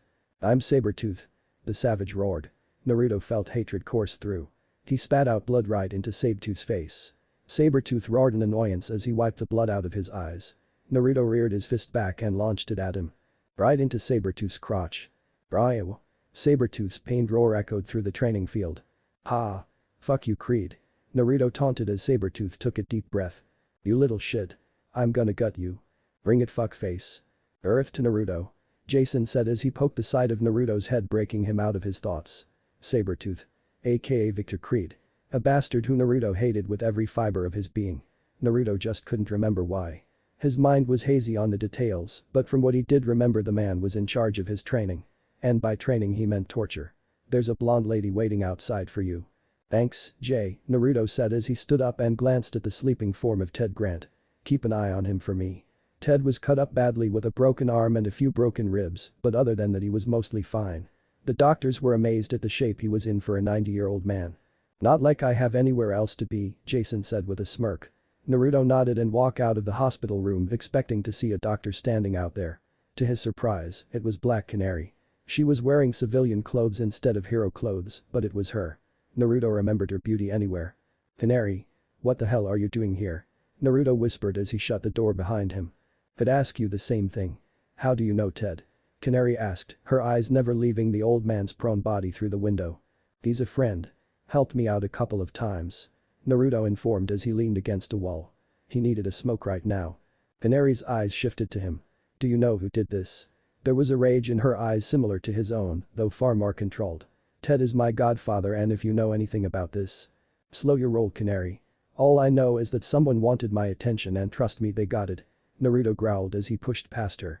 Canary followed a frown on her lips. Don't walk away from me, Naruto. If you know something, tell me. I can help you. Ted isn't just important to you. Canary said, causing Naruto to stop in his tracks. His name is Sabretooth. I don't remember everything, but from what I do remember he was a monster. A savage man who tortured me to the point where I almost died and then decided to torture me some more for fun. Naruto said with clenched fists. Sabretooth was brutal and good at his job. It's my fault that Ted is like this. Sabretooth did this to get my attention. I see. Is there anyone else that this Sabretooth would go after? Anyone else that you're close to? Canary questioned. Naruto's eyes widened. In all of Gotham, there were only two other people that he could call a friend. One was in the other room with Ted. Artemis. Naruto realized. He pushed off the wall and rushed down the hallway. Naruto, wait. Canary ordered, but Naruto kept moving. No time to wait. Stay here with the kid and the old man. I need to check on something. Naruto said as ran out. Determination in every step he took. If Sabretooth would pay if he even touched her. That was a promise he most definitely intended on keeping. Artemis Croc walked down the empty streets of Gotham on her way home. She was clad in a gray t-shirt that came to her navel, blue jeans and a pair of boots. She was also wearing a green hoodie with a hood pulled over her head to cover her long blonde hair. Her hands were wrapped in bandages from her nightly activities consisting of beating the crap out of any lowlife that got in her way. Her mom was back in her life just as her father and sister exited it. Now she had all this training and nothing to do with it, and her mom just wanted her to be a normal girl. Go legit and everything. There was just one problem with that. She was far from normal. Artemis had been trained by her bastard of a father all her life to be the perfect soldier, and for the first time in her life, she was expected to not use her training. This had left her bored most of the time. Her mother still let her train, but it was nothing compared to before. Mom, I'm home. Artemis called out as she stepped into their apartment. The faint smell of something burning was in the air. Did you burn dinner? Mom? She moved to the kitchen to find a sight that chilled her to the bone. Laying across the ground was her unconscious mother. Her chair was in pieces. Mom. Artemis ran over to her mother, hand going to the side of her neck to check her pulse. As she kneeled down, she heard someone chuckle. Sitting casually on a nearby sofa was a wild-looking man with long blonde hair, wearing a long brown coat over a black t-shirt, dark brown combat pants, and black boots. His fanged mouth set in a feral grin aimed right at her. Don't worry, Blondie. I didn't hurt mommy dearest there too much, that is. The man informed. Artemis stood up and faced him. Who the hell are you? She demanded. Did my father send you? I could care less about little Larry Croc. It's the runt I'm here for. The man answered as he popped his fingers. Here's to hoping he got my message from earlier. The man stood to his full height of 6'8", towering over Artemis. Artemis growled before launching herself forward with a fist at the ready. The man caught it before throwing her into a wall. Hold on, brat. Don't go getting ahead of yourself. He grabbed her by the throat and raised her off the ground. His clawed fingers starting to dig into her neck. Artemis clawed at the hand, struggling to breathe. The fun's just getting started. The man growled. He had been growing bored ever since his little spar with a wildcat. The old man was still tough even after all these decades, but age had caught up with Ted unlike him. The man loosed his grip allowing Artemis a moment to breathe. Don't want you to pass out yet, girl. I haven't gotten the chance to cut you yet and hear you scream. Taking people away from Naruto was always fun. WW, who are you? Artemis wheezed out. The name's Creed. Victor Creed. But you can call me Sabretooth. A roar called out as the front door was smashed by Wolverine. He was wearing his costume, and his metallic claws were at the ready as he glared at Sabretooth, who grinned. He dropped Artemis to the ground, his focus taken up. About time you showed up. Wolverine roared and charged forward, stabbing his claws deep into Sabretooth's chest, eliciting a scream of pain. Wolverine kept pushing forward until both blondes went crashing out a window. Sabretooth twisted mid-air so that Naruto would hit the ground first, and both men collided with a passing car. Glass shattered and pierced their skin. The orange-clad teen groaned from the impact as he pushed Sabretooth off him. Sabretooth grabbed Naruto by his bloody top and threw him into a parked car. "Come on, runt. Give me a fight." Sabretooth mocked. Sabretooth's hand reached up and plucked a large piece of glass out of cheek. "Or did I come to Gotham for nothing?" Wolverine growled as blood filled his vision. He swiped at Sabretooth, who sidestepped and returned it by digging his clawed fingers into Naruto's back and launching the teen forward. Naruto tumbled across the ground before rolling to his feet. "Age Bunshin no Jutsu," Wolverine called out as over a dozen clones appeared in puffs of smoke. The orange-clad teens charged at Sabretooth, who roared at the challenge. "This fucking trick again," Sabretooth said as he clawed through two of the blondes. One of the clones jammed his claws into Sabretooth's side, but the animalistic man backhanded the clone, dispelling it. Sabretooth began to swipe wildly, slashing his way through more clones that popped in puffs of smoke. "Is that all, runt?" "No." Wolverine shouted as he rushed in and drove his claws deep into Sabretooth's chest. "This is..." Sabretooth roared in pain as blood flowed through his wounds. Wolverine brought his other hand and drove it in right next to his other hand. With a mighty heave, he launched Sabretooth into the air and watched as he landed on a nearby parked car. Sabretooth chuckled as he laid across the car. A crowd had formed from many of the nearby apartments, watching the two beat the hell out of each other. "Ha ha ha ha." Mad laughter came out of Sabretooth. "I forgot how much fun it was to fight you, kid. You remind me of such happy times." "Go fuck yourself, Vic," Wolverine replied with a snarl. Their wounds were healing quickly, leaving nothing but smooth skin. "I thought I told you," Sabretooth got up and grabbed the door of the car. His claws ripped through the metal and with one pull the door came off. "Call me Sabretooth." He proceeded to throw the car door right at Naruto, who ducked to avoid it. Sabretooth moved far faster than you would think and was quickly on Wolverine, grabbing him by the neck and slamming him into the ground. "Weapon X has come to collect, runt. You can make this easy or we can do this the hard way," Sabretooth said as he began to choke Wolverine. "Please continue to do this the hard way." Wolverine thrashed about trying to get Sabretooth to let go, to no avail. Spots filled his vision as Naruto struggled to breathe.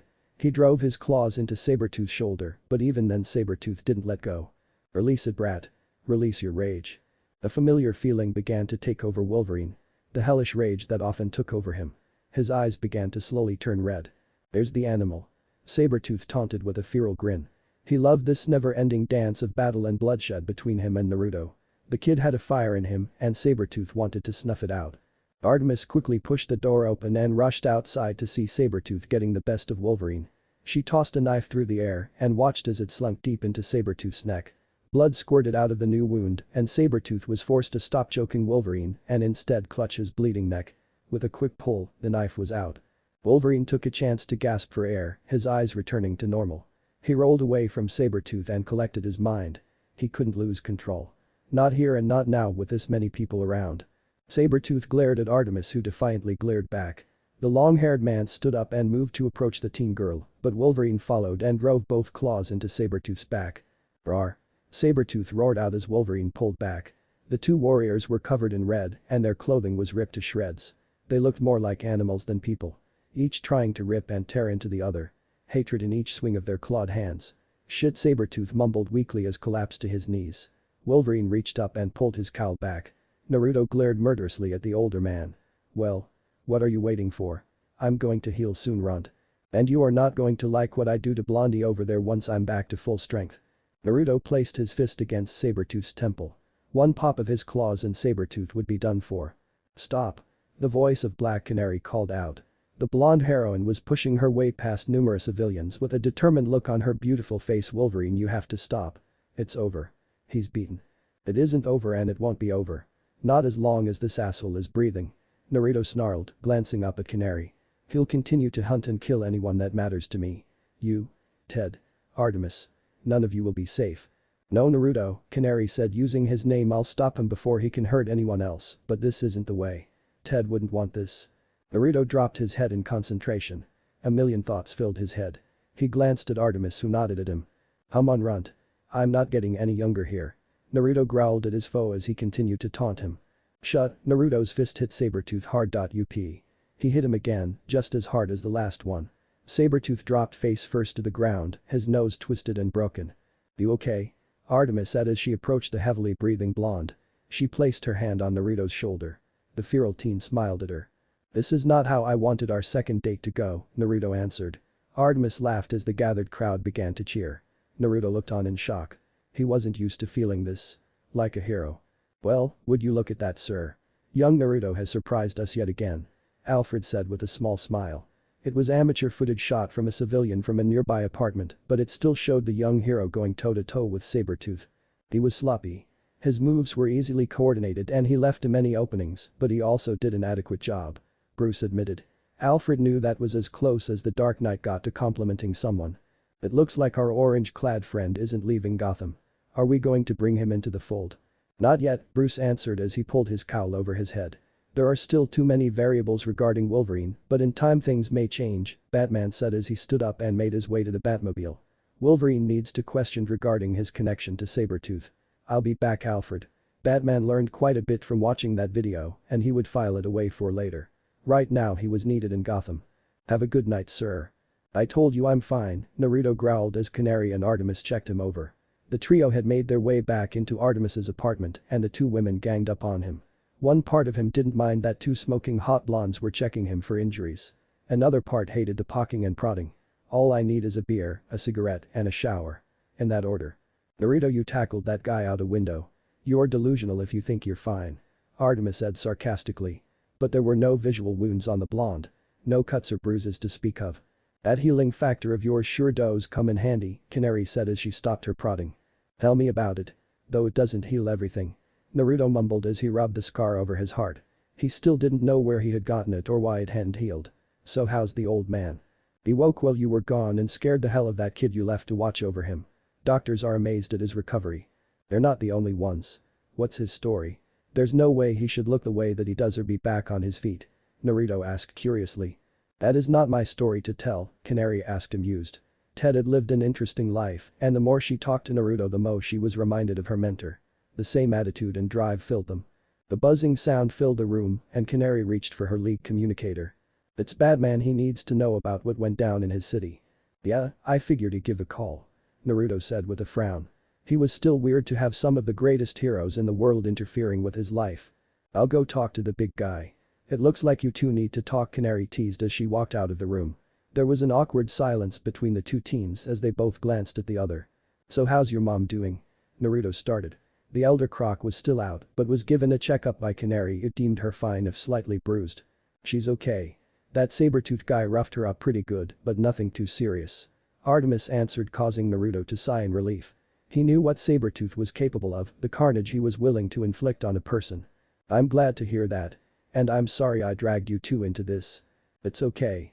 My life was hectic even before you entered it. Artemis replied with a smile. So superhero, huh? Yeah, this is a new development and is something I'm still getting used to, Naruto admitted with a shrug. The choice of costume is interesting to say the least. It's the orange, isn't it? Everyone has to hate orange. No. I like it. It suits you. Artemis said quickly, causing Naruto to chuckle. You should have seen the look on your face, Naruto said as his chuckle turned into a joyful laugh. You jerk. Artemis said, though she too started to laugh. The two continued to talk through the night even as they were watched from afar. Aw, isn't that sweet? I just love it when a young romance starts to form. A man clad in a red and black outfit said as he watched Naruto and Artemis through the scope of a rifle. It would be so easy to take out the girl.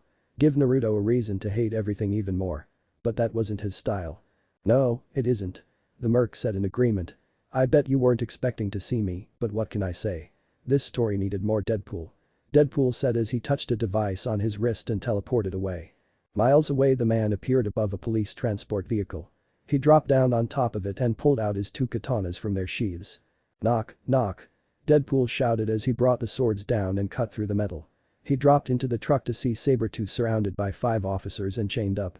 You guys are supposed to say who's there. The cops went for their holsters. This next part is going to be messy, so it would probably be better to go to the next scene now, Deadpool said as he drove his sword into the first cop. It's about goddamn time you showed up, Wade, Sabretooth growled as they exited the now crashed transport. Well, I wanted to take my sweet time. Make you think you were taking a vacation to Arkham for a while. Deadpool replied as he put his swords away and wiped a finger off his shoulder. Gross. So, the little fish cake grew up, didn't he? And boy did he kick your ass. Shut up, Wade. That runt won't be so lucky next time. Sure, whatever you say, Vic. Anyway, Stryker wants you to report to him about tonight's little failure. Good luck with that conversation. Ta-ta. Deadpool mocked as he teleported away. Shit, Sabretooth mumbled as he disappeared into the Gotham night. Stryker was not going to be happy. What if Naruto was Wolverine Young Justice? End here, and thanks for watching my video till the end.